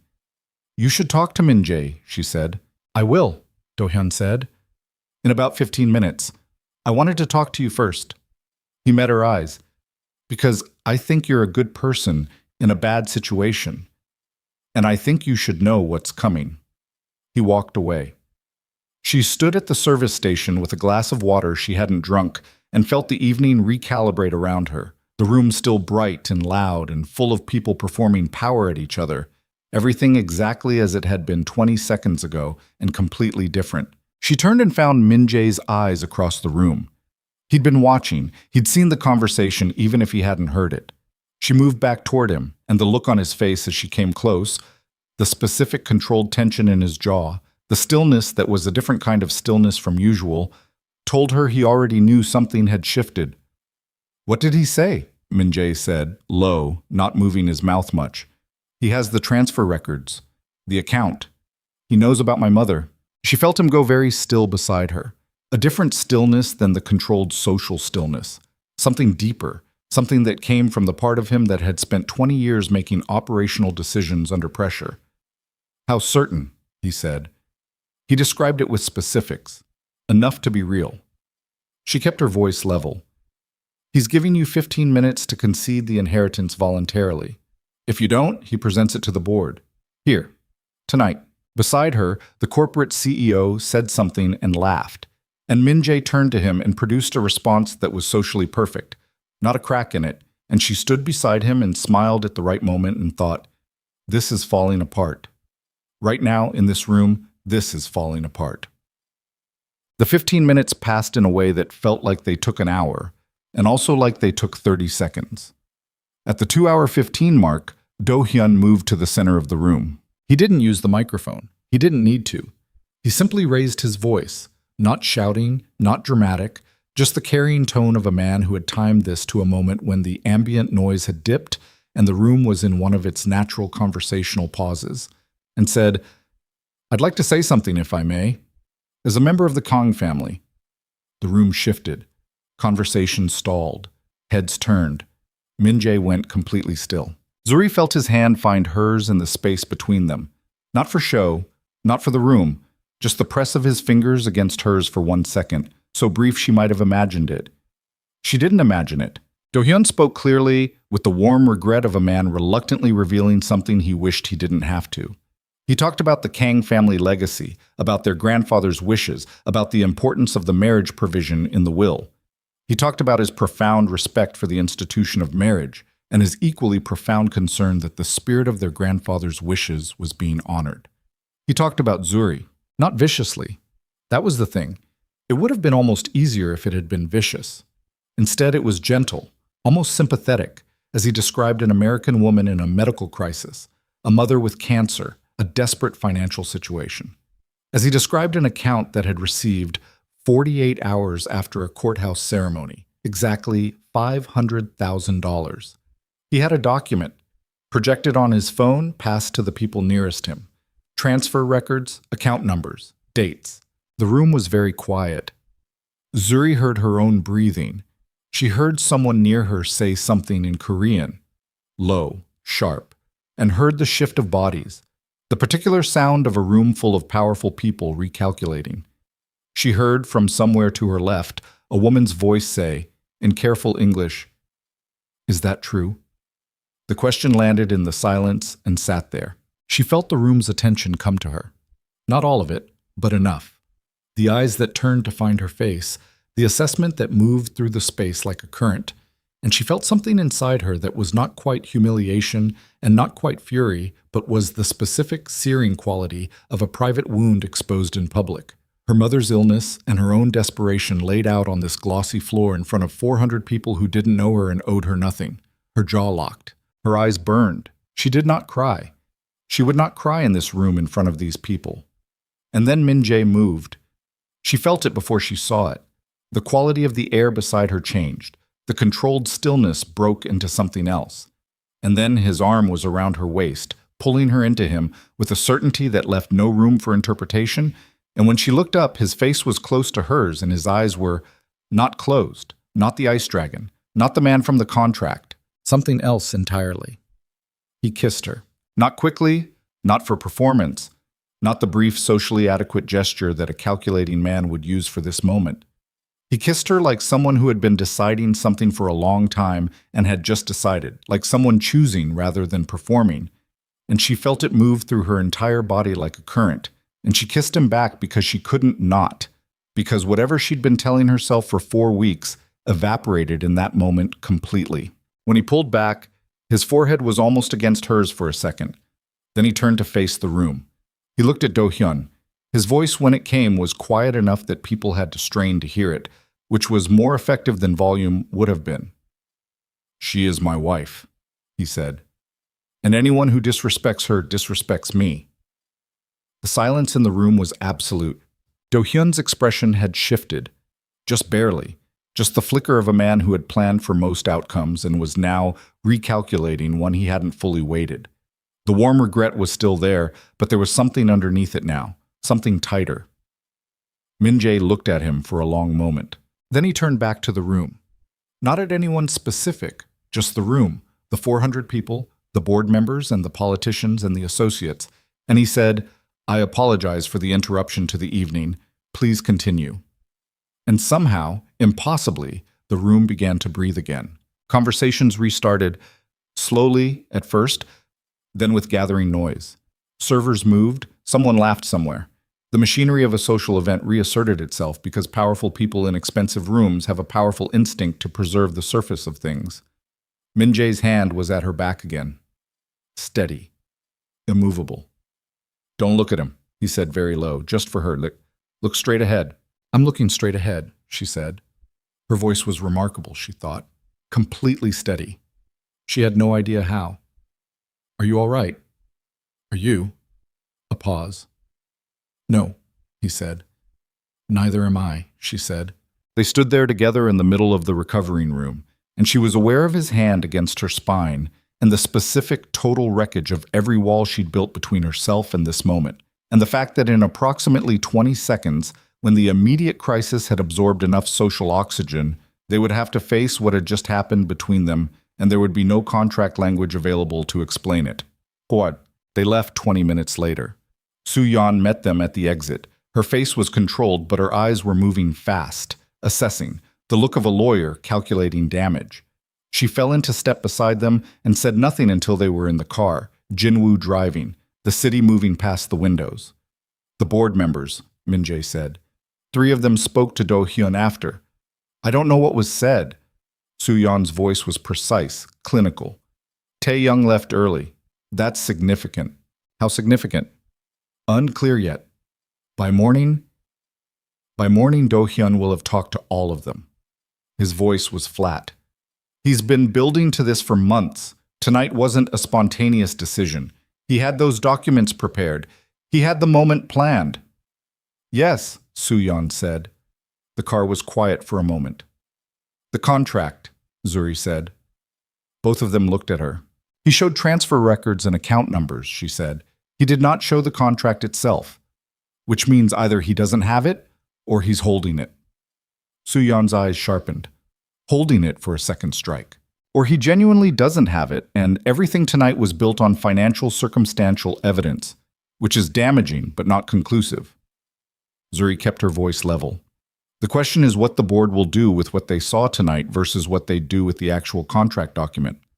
Min-jae was looking at her. She didn't look at him. She looked at Soo-yeon. "The board has the authority to call an emergency session within 72 hours, Soo-yeon said carefully. "If Do-hyun petitions for a formal review of the inheritance conditions, he'll petition tonight," Min-jae said. "He has his phone. He's already drafted it." The car moved through the dark streets.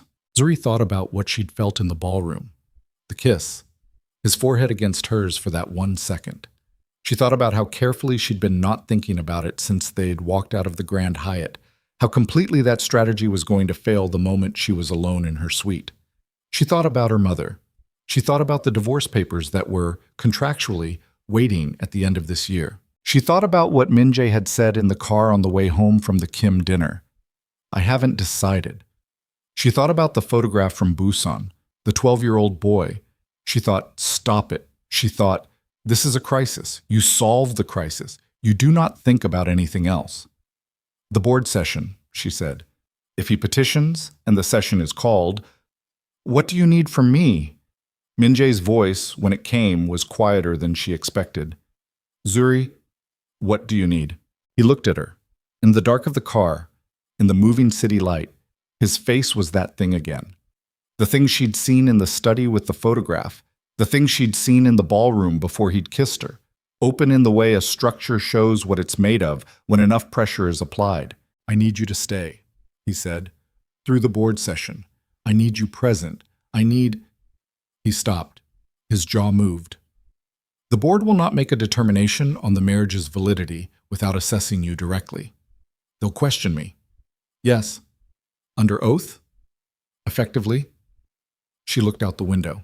She thought about the 1-year contract, the divorce papers in the future, the exit clause, the 40% guarantee if she left now, $200,000 still in her mother's account, still enough, still real, regardless of what happened to Min Jae's empire. She thought about 200,000 versus 500,000. She thought about the figure she'd seen in the ballroom, the fear behind Do-hyun's eyes for just a second when Min Jae had spoken, the thing that had happened in that room that had nothing to do with the money or the inheritance or the contract or any of it. She thought about what it meant that she was no longer thinking about any of this in terms of the money. "I'll stay," she said. Min Jae's exhale was barely audible, but she heard it. "The session will be called for Saturday morning," Soo-yeon said. "That gives us 36 hours to—" "I need to talk to Zuri alone," Min Jae said. "Tonight." Soo-yeon looked at him, then at Zuri. "I'll send everything to your phone by midnight," she said, and went quiet. The car reached the building. They rode the elevator up in silence. The penthouse was dark except for the city light through the windows. Soo-yeon peeled off toward the lower floor. Min Jae and Zuri stood in the main room. He turned to her. She looked at him. 36 hours before a room full of people who held his empire in their hands would look at her and ask her to prove something that had started as a lie and had become, without her permission and without any provision in any contract she'd signed, something she no longer knew how to. He said her name. Not Miss Bennett, not the careful formal distance he'd maintained for 5 weeks. Just her name. In the dark of the penthouse, with the city burning behind the windows and the ruin of the evening still in both their bodies like a vibration that hadn't finished yet. "Zuri," she looked at him.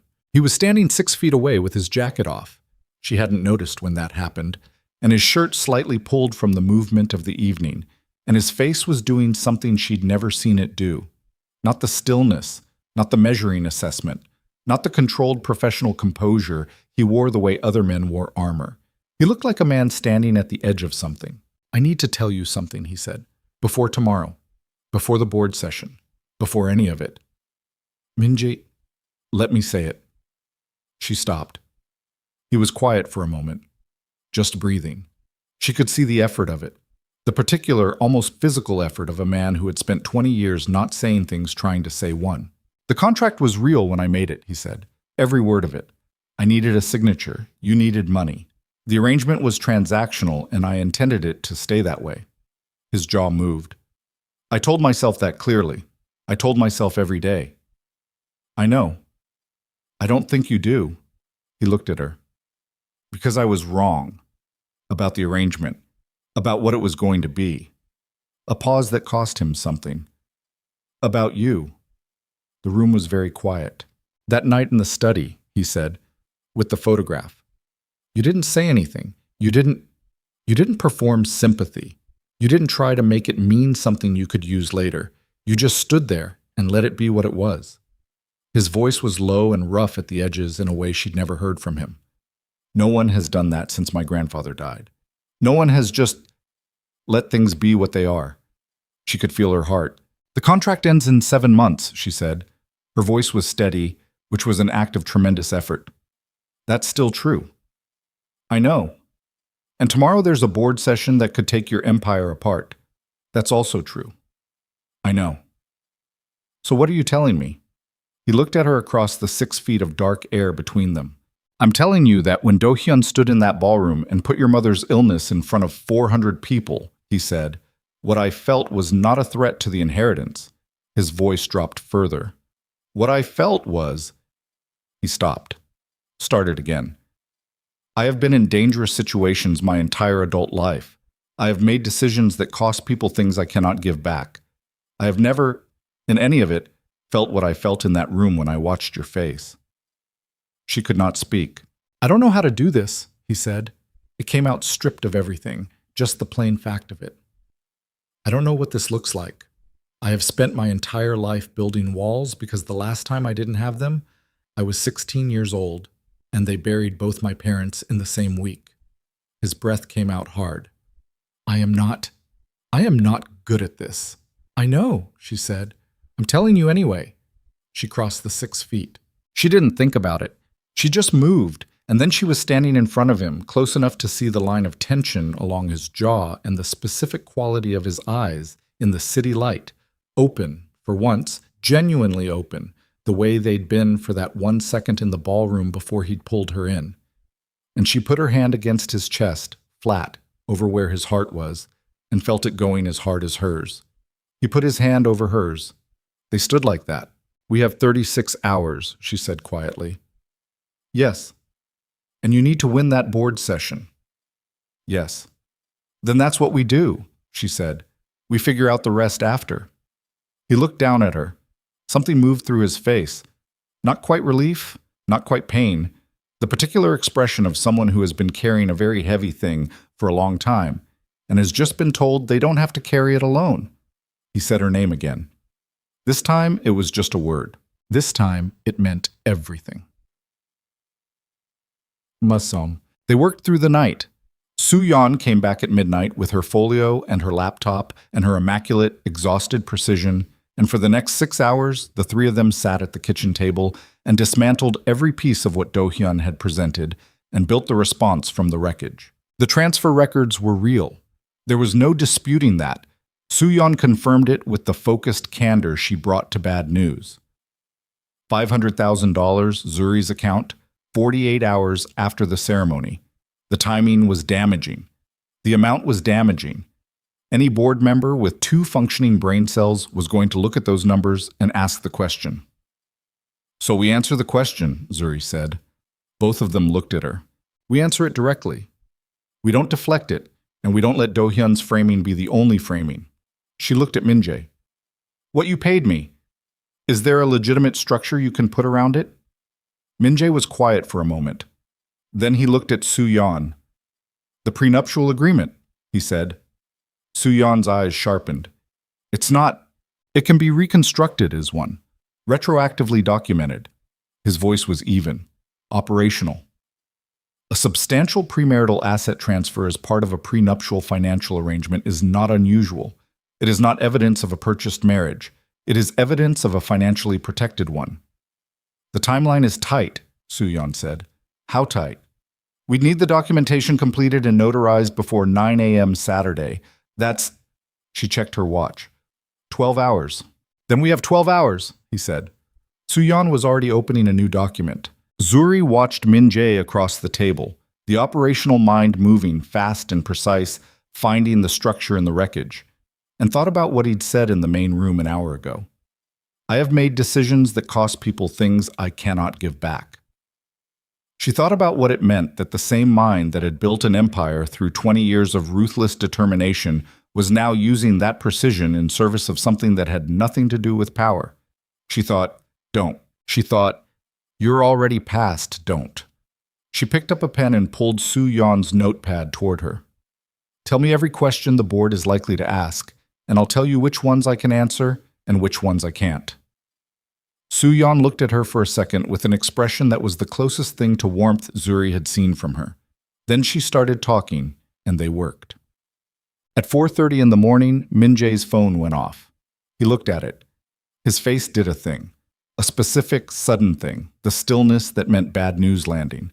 And he stood and moved to the window and spoke in Korean for 45 seconds, his voice low and controlled. And then he ended the call. He turned. "Do-hyun got to Lee Byung-soo," he said. Su-Yan's face tightened. "The board chairman. He met with him tonight, after the gala." Min-jae's voice was flat. "Byung-soo has agreed to call the emergency session for 7 a.m. Saturday. Not 9. 7. Silence. "That's 2 hours less," Zuri said. "That's not the problem," Min-jae said. "Byung-soo calling the session personally means Do-hyun has his support. Not neutrality. Support." He looked at Su-Yan. "He's going into that room with the board chairman already on his side." Su-Yan was quiet for a moment. How many of the board are aligned with Do-hyun? Before tonight, 2, possibly 3. He set his phone down on the table with a precise, controlled movement that communicated exactly how much force he was restraining. "After tonight, with Byung-soo's position signaled? I don't know. The others will read it as momentum. They'll move toward whoever they think is going to win. Then we make sure they think that's you," Zuri said. He looked at her. You have the legitimate business case, she said. You have the legal structure we're building right now. You have the performance record of the last 14 months as chairman in everything but name. She kept her voice level and practical, the voice she'd learned to use when a production deadline collapsed, and everyone else in the room was panicking. What we don't have is the narrative. Do-hyun has spent months building a story about you. The marriage, the timing, the money. That story is in everyone's head when they walk into that room. And we need a different story in their heads. She looked at him. What's the truth? Not the contract version, not the legal document version, the actual truth of where this is right now. The kitchen was very quiet. Min-jae held her eyes. He said, the truth is that an arrangement I made for strategic reasons became something else without my planning for it. The truth is that I'm standing in front of a board session in, he checked the time, 52 hours having spent the night rebuilding my legal defense, with a woman I am. He stopped. His jaw worked. Say it, Soo-yeon said quietly. He looked at Zuri. With a woman I love, he said. Flat, certain, like a fact rather than a confession. Whether or not that began as a contract. The word landed in the room and sat there. Zuri's chest did something complicated and painful, and she didn't look away from him. Then that's what you say, she said. In that room, to the board. You tell them the truth. The truth includes the contract. Yes. Admitting the contract, admitting it and having Do-hyun expose it are different things, she said. One is strategy. One is defeat. You walk in there and you say, yes, the arrangement began as a contractual one. My grandfather's will created a deadline. I found a solution. And then something I didn't plan for happened. She held his eyes. You let them see your face when you say it. The way I'm seeing it right now. Min-jae was still. That face, she said quietly. That's what wins the room. He looked at her for a long time. Then he said to Soo-yeon, finish the prenuptial documentation. I need to make 3 calls. He stood. And I need an hour with Zuri before we go in tomorrow. Alone. Soo-yeon nodded and didn't comment. Cut. Saturday morning came in gray and cold, the kind of soul dawn that felt like the city was withholding judgment. The car reached the Kyung Industries headquarters building at 6:45. The building was 40 stories of glass and steel in Yeongdeung-po, the corporate heart of Min-jae's legitimate empire, the surface that covered everything else. Jin-woo pulled into the underground garage and they rode the executive elevator up in silence. Soo-yeon had the prenuptial documentation, completed, notarized at 5:30 a.m. by a legal team that had not slept, in the folio under her arm. Min-jae had his 3 calls behind him, his face recalibrated to something that was not quite the Ice Dragon composure and not quite the openness of 4 in the morning, something in between that she didn't have a name for yet. Zuri had a black dress, her spine straight, and 5 weeks of being Zuri Bennett in a city that had tried to make her feel small. She had more than enough. The boardroom was on the 38th floor. Floor-to-ceiling windows on 2 sides, a table that sat 16, chairs that communicated money. 8 board members were already seated when they came in. Byung-soo, 68, silver-haired, the particular stillness of a man who had just made a decision and was comfortable with it, was at the head of the table. Do-hyun was already there. He was seated to Byung-soo's left, which told Zuri everything she needed to know about the alignment. His face when Min-jae and Zuri came in was still, composed, the warmth dialed back. This was the Yale Law version of him, the version that had been waiting for this room. Min-jae took his seat at the opposite end from Byung-soo. Zuri sat to his right. She felt Do-hyun's eyes on her face, and she did not look at him. She looked at Byung-soo, who was the prize, and she kept her face open and steady and present. Byung-soo opened the session with the formal language of a man who had done this before. He outlined the reason for the emergency meeting, the questions raised at the gala regarding the validity of Min-jae's compliance with the inheritance conditions of the late Kang Sung-il's will. He noted, with careful neutrality, that Do-hyun had presented evidence warranting review. He turned to Do-hyun. Do-hyun spoke for 8 minutes. He was good. She had expected him to be good, and he was better. He presented the financial documentation with the calm authority of someone who had organized it specifically for this room. The transfer records, the timing, the amount. A brief summary of what his investigation had uncovered about Zuri's financial situation prior to the marriage. He did not characterize it viciously. He presented it as concerning questions rather than accusations, which was more effective and more dangerous. He said he had the deepest respect for Min-jae as a leader. He said he simply needed the board to be certain. When he finished, Byung-soo looked at Min-jae. Min-jae stood. He didn't have notes. He didn't look at Soo-yeon. He looked at the board members. One face, then the next, then the next. The way she'd seen him work a room at the gala, but different, more stripped, more direct. He said, "Do-hyun is right." The room shifted. The marriage began as a contractual arrangement. I needed to satisfy the conditions of my grandfather's will within a deadline. I found a solution that was legal, mutually consented to, and practical. The financial transfer Do-hyun has documented is real. It occurred. I don't intend to deny it. He paused. What I intend to tell you is what happened after. He spoke for 12 minutes. She watched the board members' faces as he talked. Watched the recalibration happen in real time. The frown that softened on the face of the woman at the far end. The slight forward lean of the man to Byung-soo's right. Min-jae spoke with the flat, stripped-down honesty of someone who had decided that the performance was over, and that the truth was the only available ground. And the truth was this, that an arrangement made for strategy had become, without planning and without contract, something he had not experienced before and could not characterize as anything less than real. He looked at Zuri when he said it. The room followed his eyes to her face. She held it. She held the room's attention the way she'd held every difficult room in her life, without flinching, without performing, just being exactly who she was. Then Byung-soo said, "Ms. Bennett, I have a question for you." "Yes," she said. "You entered this arrangement in a moment of significant personal crisis. You received a very large sum of money."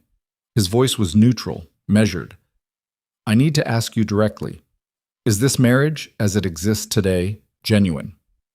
The room was absolutely silent. Zuri looked at Byung-soo. She thought about her mother's hands on her face. "You come home." She thought about the registry office, and the cleaning solution smell, and the 11 minutes. She thought about the kitchen table at 4 a.m, and Min-jae's voice saying, "I love," flat, certain, like a fact. She thought about what genuine meant. She said, "I came to Seoul for money." That's true, and I'm not going to pretend otherwise, because the people who needed that money are more important to me than my pride. She held Byung-soo's eyes. What I did not come to Seoul for, and what I did not plan for, and what is as real as anything I have ever experienced, is him. She did not gesture toward Min-jae. She didn't need to. You can question the beginning of this. The beginning was transactional. But you are not assessing the beginning. You are assessing what is sitting at this table right now. And what is sitting at this table right now is not a contract. Silence. Byung-soo held her eyes for a long moment. Then he looked down at the folio in front of him and made a notation. Do-hyun said, from his end of the table, his voice careful and controlled. "With respect, how does the board distinguish between a convincing performance and the genuine article?" Zuri turned and looked at him directly for the first time since they'd come into the room. She said, "The same way anyone does. You decide what you believe." Do-hyun's jaw tightened. Min-jae stood. "I'd like to introduce additional documentation," he said. "A prenuptial financial agreement completed prior to this session, establishing the legal framework for the asset transfer in question." He nodded to Soo-yeon, who placed the folio on the table and slid it toward Byung-soo. "I would also like to address directly the question of Do-hyun's investigation and the means by which he obtained the financial records he presented this morning." Do-hyun went very still. The account records Do-hyun presented were obtained through a third-party data service operating in violation of Korean financial privacy statutes, Min-jae said. His voice had shifted back to the operational register, cold, precise, each word placed with surgical accuracy. Soo-yeon has filed the relevant documentation with the FSS this morning. The investigation into how those records were obtained is now a matter of legal record. The room went very quiet. Do-hyun. Min-jae looked at his cousin across the length of the table. You have spent 14 months building toward this moment. You have built alliances. You have gathered evidence. You have been patient, and you have been strategic, and I am telling you, in front of this board, that you have built all of it on methods that will not survive legal scrutiny. Do-hyun's face was controlled. Barely. The board has a decision to make, Min-jae continued. They can review the documentation Soo-yeon has filed. They can assess the prenuptial agreement.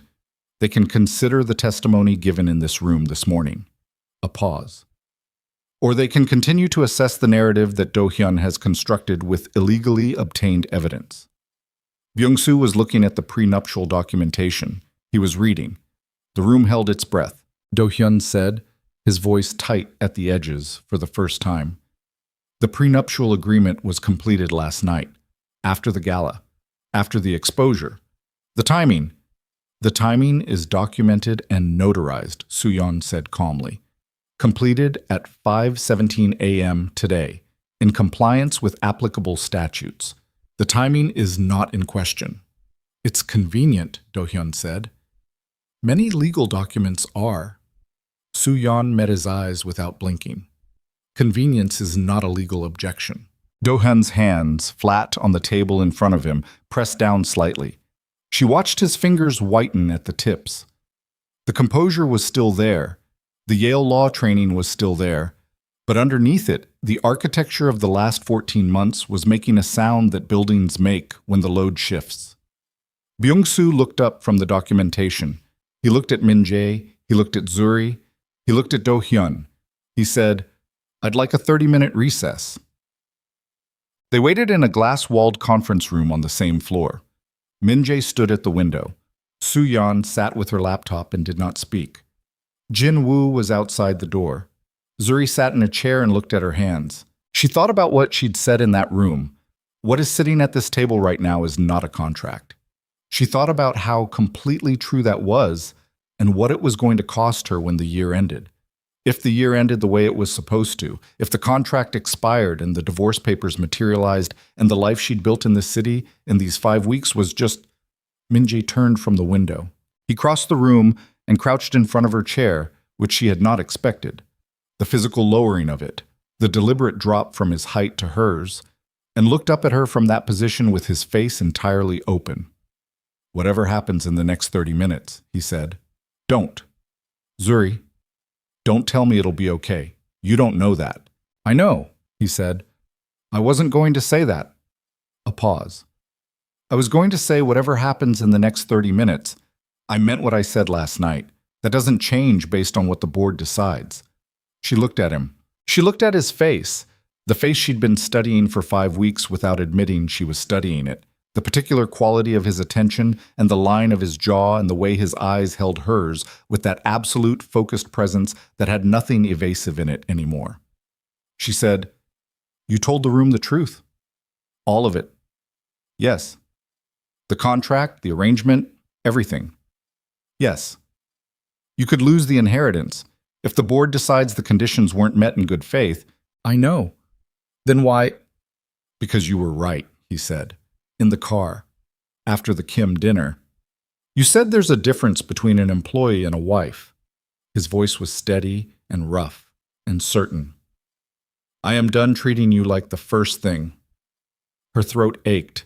She put her hand against the side of his face. He closed his eyes for 1 second, just one. Then his phone went off. He looked at it. He stood. They're ready, he said. She stood beside him. They walked back to the boardroom together, side by side, and when they came through the door she could read nothing from Byung-soo's face, nothing from any of the board members' faces, and Do-hyun was looking at the table in front of him with an expression she couldn't fully parse. Byung-soo said, The board has reached a preliminary determination. And the room, Byung-soo said, The board has reached a preliminary determination. The room held. Zuri could hear her own pulse. She could feel Min-jae beside her, not touching, just present, the specific heat of a person standing close enough that the air between them had a quality. And she kept her eyes on Byung-soo's face and waited. Byung-soo set down the prenuptial documentation. He looked at it for 1 more second, then looked up at the room. The board finds that the conditions of the late Kang Sung-il's will have been met. His voice was measured, each word placed with the deliberate weight of a man who understood the consequences of language. The marriage of Kang Min-jae and Zuri Bennett is legally documented, publicly established, and, on the evidence presented this morning, not grounds for contesting the inheritance provisions. He paused. The preliminary challenge is dismissed. The exhale that moved through the room was almost audible. Zuri looked at the table in front of her and breathed once, slowly, through her nose. Do-hyun did not move. He sat with his hands flat on the table and his face composed and entirely, terribly still, and she watched him receive the determination with the particular internal quality of someone absorbing a blow they had known was possible and had not fully believed would come. The warmth was gone. The Yale law precision was gone. What was left was a 31-year-old man sitting at a table where 14 months of work had just been dismissed in 2 sentences. And the face he wore in that moment was the most honest she had ever seen him. Byung-soo was not finished. Additionally, he said, and his voice shifted slightly, still measured, but with a different register underneath. The board has reviewed the documentation filed this morning regarding the means by which certain financial records were obtained and presented to this session. He looked at Do-hyun directly. The board takes a serious view of the methods described. We will be requesting a full internal review of Do-hyun's conduct over the past 14 months, including his engagement with third-party data services operating outside legal parameters. That review will be conducted by outside counsel, and the findings will determine his standing within the organization. Do-hyun's jaw tightened, just barely. This session is adjourned, Byung-soo said. The room cleared with the particular efficiency of people who had been present at something significant and wanted to process it somewhere else. Do-hyun stood. He gathered nothing. He had brought nothing. And he moved toward the door, and he might have made it out without a word, and something about that possibility made Zuri stand and say his name. He stopped. He turned. They looked at each other across the emptying room. Min-jae was speaking quietly with Soo-yeon near the windows. Byung-soo was gone. They were nearly alone. And Do-hyun's face was, for the first time, entirely unmanaged. "You knew it was over when he tore up the framing," she said. "In the boardroom, when he admitted the contract himself." Do-hyun looked at her. "Yes, you built everything on the exposure, on being the one to reveal it." She kept her voice quiet, not cruel, just factual. "When he took that away from you, you had evidence without narrative." "Evidence is usually enough," he said. "Not when the person you're building the case against stands up and tells the truth before you can." She held his eyes. "You didn't plan for that." His jaw moved. "No," he said. "I didn't." Something passed between them.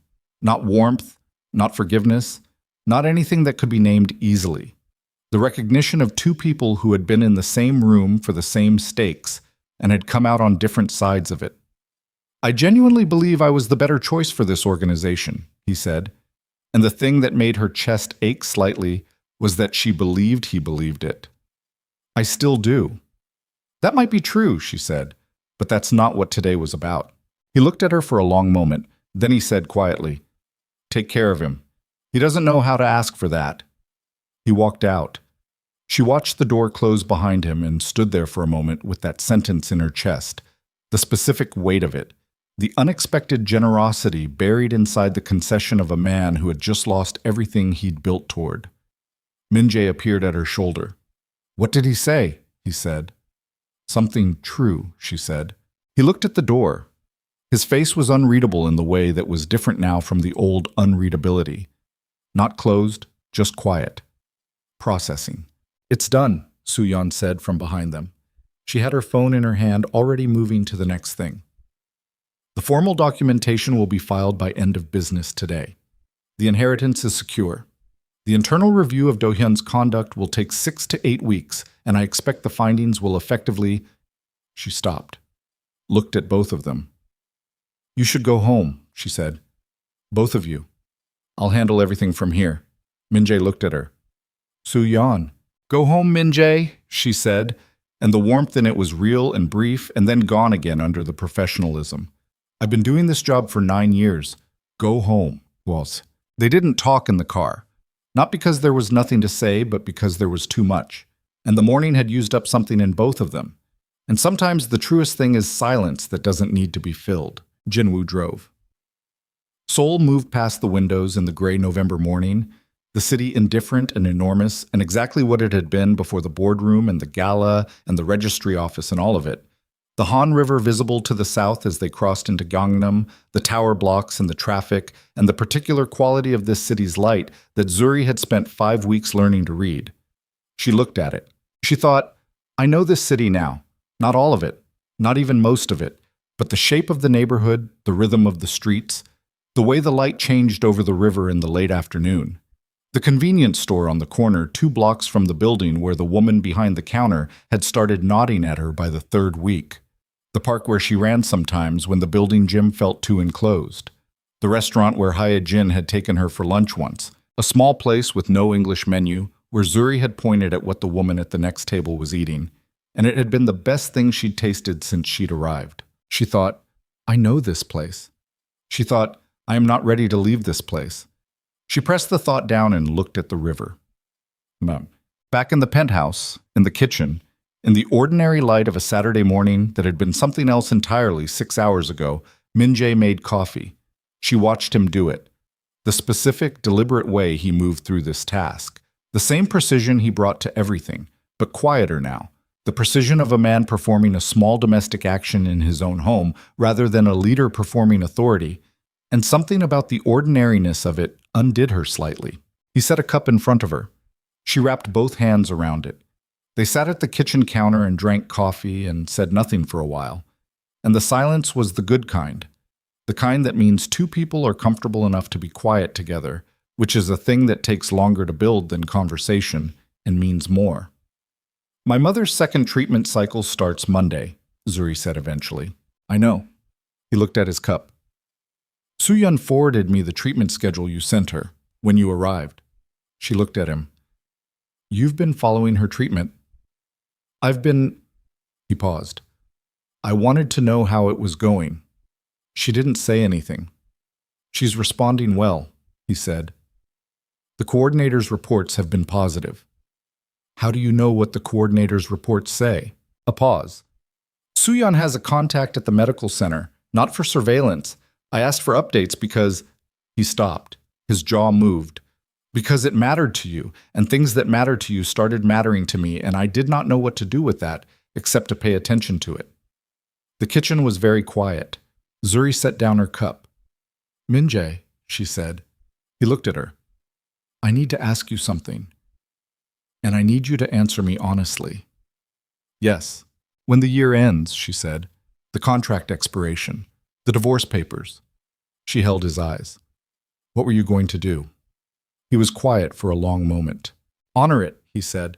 I was going to honor it, the way I said I would in the beginning. His voice was even, but there was something under it. I told myself that every day for 5 weeks. That the arrangement was what it was, and at the end of the year you would go home and I would have what I needed, and it would be... He stopped. Sufficient.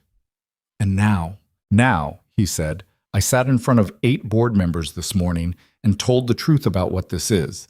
And the truth is that there is no version of the end of that year in which I am willing to watch you leave. His voice was not dramatic. It was just a fact. So the question is what we do about that. She looked at him across the kitchen counter. She thought about the woman who had gotten on the plane at O'Hare 5 weeks ago with a suitcase and a contract, and the absolute certainty that she was making a transaction, not a choice. She thought about who that woman was versus who was sitting in this kitchen right now with coffee going cold in her hands. She thought they were the same woman. She thought they were completely different. She said, the contract still exists, legally. Yes, and the divorce papers are already drafted. Soo-yeon told me that in week 1. Yes. So if you want to change that, I want to change that. You have to actually change it, not just say it in a kitchen on a Saturday morning after a crisis that made everything feel urgent. He looked at her steadily. I know the difference between a crisis decision and a real one. I know you do. She held his eyes. I'm asking you to make sure this is the second kind. He stood up from the counter. He came around to her side and he stood in front of her, and this was different from the boardroom and different from last night and different from the ballroom at the gala. This was just a kitchen in the morning with cold coffee and ordinary light. No performance required, no audience, no stakes except the actual ones. He took her face in both hands. He looked at her with that open, unguarded quality that she had watched emerge over 5 weeks from behind everything he'd built to keep people out, and she felt it land the way it always landed. Like a hand against a bruise, like something that hurt because it was real. "This is the second kind," he said. She put her hands over his. "Okay," she said. He exhaled. She felt it against her forehead, warm and unsteady, the breath of a man putting down something very heavy. "Okay," she said again, quietly. She called her mother that afternoon.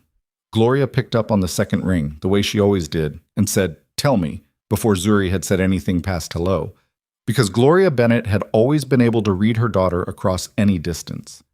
Zuri sat on the terrace with the city spread out below and the November air cold against her face, and she told her mother most of it, not all of it, the parts that mattered. She told her that the legal situation that had been threatening the contract was resolved.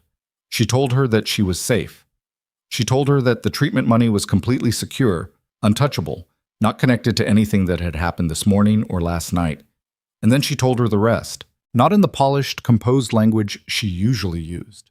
In the halting, unfinished language of someone saying something they haven't said out loud yet and discovering what it sounds like as they say it. Gloria listened without interrupting, which was unusual, which meant she was listening hard. When Zuri finished, the line was quiet for a moment. "A criminal organization," Gloria said. "A complicated man," Zuri said, "who built something I don't entirely understand and don't entirely approve of, and who has—" She looked at the city. "He has been more honest with me than most people I've known my whole life." Another silence. "You love him," Gloria said. Zuri was quiet. "You didn't say it," her mother said, "but you're quiet in the way you're quiet when something is true and you're not ready to be told it. Ma, I'm your mother. I know you're quiet." Zuri pressed her hand against her own chest and felt her heart under her palm, steady and real and complicated and absolutely certain. "Yes," she said. Gloria let out a breath. It was not a happy sound or an unhappy one. It was the sound of a woman receiving information and deciding what to do with it. "Bring him to Chicago," she said finally. "Ma, not to interrogate him. I'm not capable of that right now anyway. I'm in week 1 of a treatment protocol." The dry humor of it, the specific, indestructible Gloria Bennett humor that had survived everything life had thrown at her. "I want to see his face. That's all."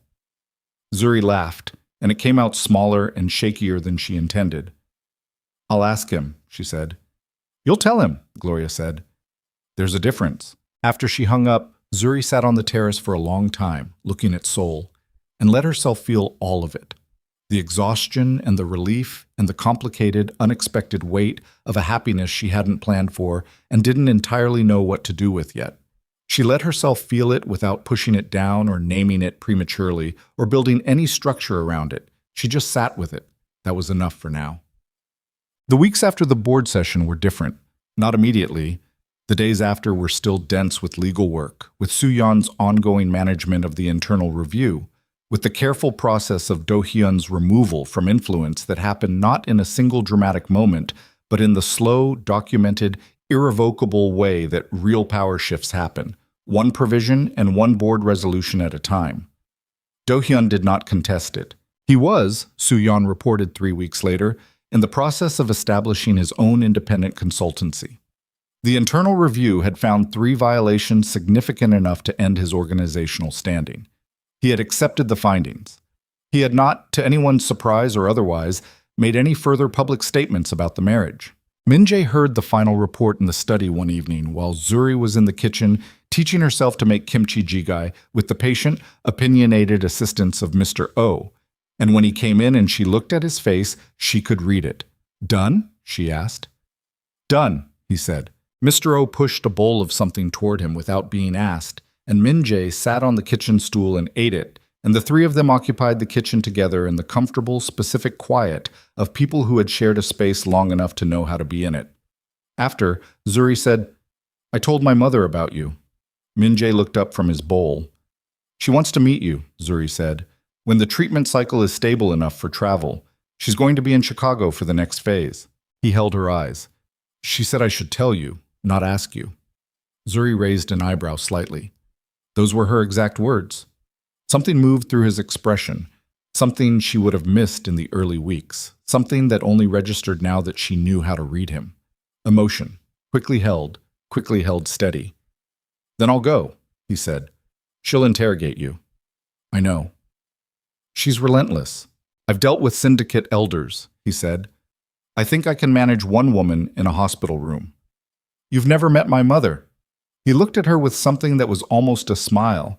Not quite, not yet, but the specific quality of expression that she had come to understand was his version of it, the thing that lived at the edge of his face when something broke through the composure, and he let it. "No," he said. "I haven't. Chat." The contract expired on a Tuesday. Zuri knew the date. She had always known the date. She'd marked it in her head from the day she signed, the way you mark an endpoint, the way the mind insists on knowing where the door is even when you're not planning to use it. She woke that morning in the suite she'd occupied for a year and lay in the gray morning light and thought, today is the day. She thought about this woman who had arrived at Incheon Airport with a rolling suitcase and a carry-on, and Jin Woo's neutral face waiting on the other side of the gate. She thought about the registry office and the cleaning solution smell and the 11 minutes. She thought about the kitchen table at 4 a.m. and the photograph from Busan and the ballroom and the boardroom and all the rooms in between. She thought about how a year could be a container for an entire life if you let it. She got up, she showered, she dressed. She went to the kitchen and Mr. O was already there with strong opinions about breakfast, and she ate what he put in front of her, and she thought, the divorce papers are in Soo-yeon's office. They have been there for a year. That is today's fact. She was still sitting at the counter when Min-jae came in. He looked at her. She looked at him. He knew the date, too. He sat across from her and didn't say anything for a moment. Mr. O, with the instinct of a man who had navigated this household's emotional weather for years, produced coffee and made himself very busy somewhere else. Soo-yeon called me this morning, Min-jae said. The papers. Yes. She wrapped her hands around the coffee cup. And? He reached into the inside pocket of his jacket. He set something on the counter between them. It was a torn piece of paper. Several torn pieces, actually. Not cleanly torn, but decisively torn. The specific destruction of someone who had done it quickly and without hesitation. She could see the edge of a typed paragraph, the corner of a legal header, the end of a signature line. She looked at the pieces. She looked at him. I tore them up this morning, he said, before you woke up. I drove to Soo-yeon's office at 6 a.m., and I took them out of the file, and I tore them in the parking garage. Min-jae? She was very calm about it, he said. She said she'd been expecting it. She said, the corner of his expression moved. She said she'd drafted the alternative paperwork 3 weeks ago because she knows me. Zuri looked at the torn paper on the counter. What's the alternative paperwork? She said. He held her eyes. A real marriage, he said. Not a contract. Not a year. Not a provision in anyone's will. His voice was level and certain, and stripped of everything except the thing itself. You. Here. Because you choose to be. She was quiet for a moment. Outside the windows, Seoul was doing what it always did. Enormous and indifferent and alive. The Han River catching the morning light, the city moving without apology through another day.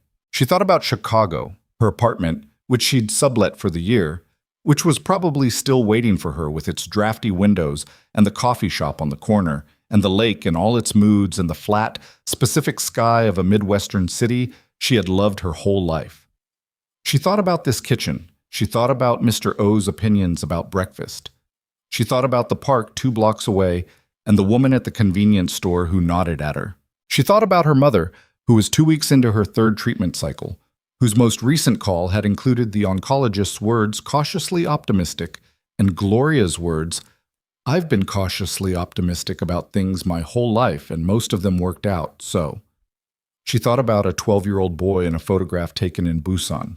She thought about a man crouching in front of her chair in a glass-walled conference room saying, "Whatever happens, I meant what I said." She looked at Kong Min-jae across the kitchen counter in the ordinary morning light with the torn divorce papers between them and a year of everything they'd become to each other sitting in the air. She thought, "This is not a transaction." She thought, "This has not been a transaction for a very long time." "I want a real one," she said. Something moved through his face, the full version of the almost smile, finally, all the way through, and it changed his face completely, and she thought she would spend a long time learning to draw all the ways that face could look when it wasn't guarded. She thought she had time to do that. "I also want to go to Chicago," she said, "in 3 weeks, when the next treatment cycle starts. I want you to meet her properly, not in a hospital room if she's well enough. She'll want to take us somewhere. She'll have opinions about where." "I'll be there," he said. "She'll ask you difficult questions. I'll answer them. She'll ask you about the organization." A pause. "I'll answer that too." She looked at him. "Honestly?" "Yes. She won't like all of it." "I know." His eyes were steady. "Neither do you." She breathed. "No," she said. "I don't." The silence that followed was not the silence of avoidance. It was the silence of two people acknowledging something difficult and choosing to stay in the room with it anyway, which is different, which is harder, which is the only kind of choice that means anything. "We're going to have to talk about it," she said. "The organization, what it is, what you're willing to change." "I know." "Not today." "No," he said. "Not today." "But it's a conversation." "It is," he said. "A real one, whatever that costs." She looked at the torn papers on the counter. She thought about cost, what she'd come here willing to pay, and what she'd ended up paying instead. Not the year of her life, not the performance, not the contract compliance, but the walls she'd built around the part of herself that felt things she couldn't afford to feel, and how those walls had come down room by room without her permission, through 11 minutes in a registry office and a kitchen at 4 in the morning, and a man crouching in front of her chair who had told the truth in front of everyone because she told him to. She thought, some prices are worth it. She swept the torn pieces off the counter into her palm, held them for a moment. Then she set them down and reached across and took his hand, and he turned his palm up under hers the way she'd noticed he always did when she reached for him. The small, instinctive accommodation of someone learning to let people in. They sat like that in the kitchen with the city behind them and the morning still going, ordinary and irreversible. After a while, Mr. O reappeared, surveyed them both with the particular expression of a man who had seen a great deal in this household and had opinions about all of it, and without a word put 2 more cups of coffee on the counter and went back to whatever he'd been doing. Zuri looked at the coffee. She looked at Min-jae. She said, "Tell me about Busan. Before the photograph, what was it like?" He looked at her for a moment. Then he told her. And she listened, really listened, the way she'd stood in that dark doorway and let things be what they were. And outside the windows, Seoul went on being itself, vast and cold and full of a million stories that would never be told. And in a kitchen on the 38th floor of a tower in Gangnam-gu, 2 people who had found each other through desperation and contracts and the particular cruelty of impossible circumstances sat together in the morning light and began, slowly and without ceremony, to tell each other the truth. That was how it started. That was also how it ended. Not with a flourish or a declaration or anything. The 400 people in the Grand Hyatt ballroom would have recognized as significant. Just 2 people, a kitchen, the truth. And enough time, finally, to do something real with it, fade out,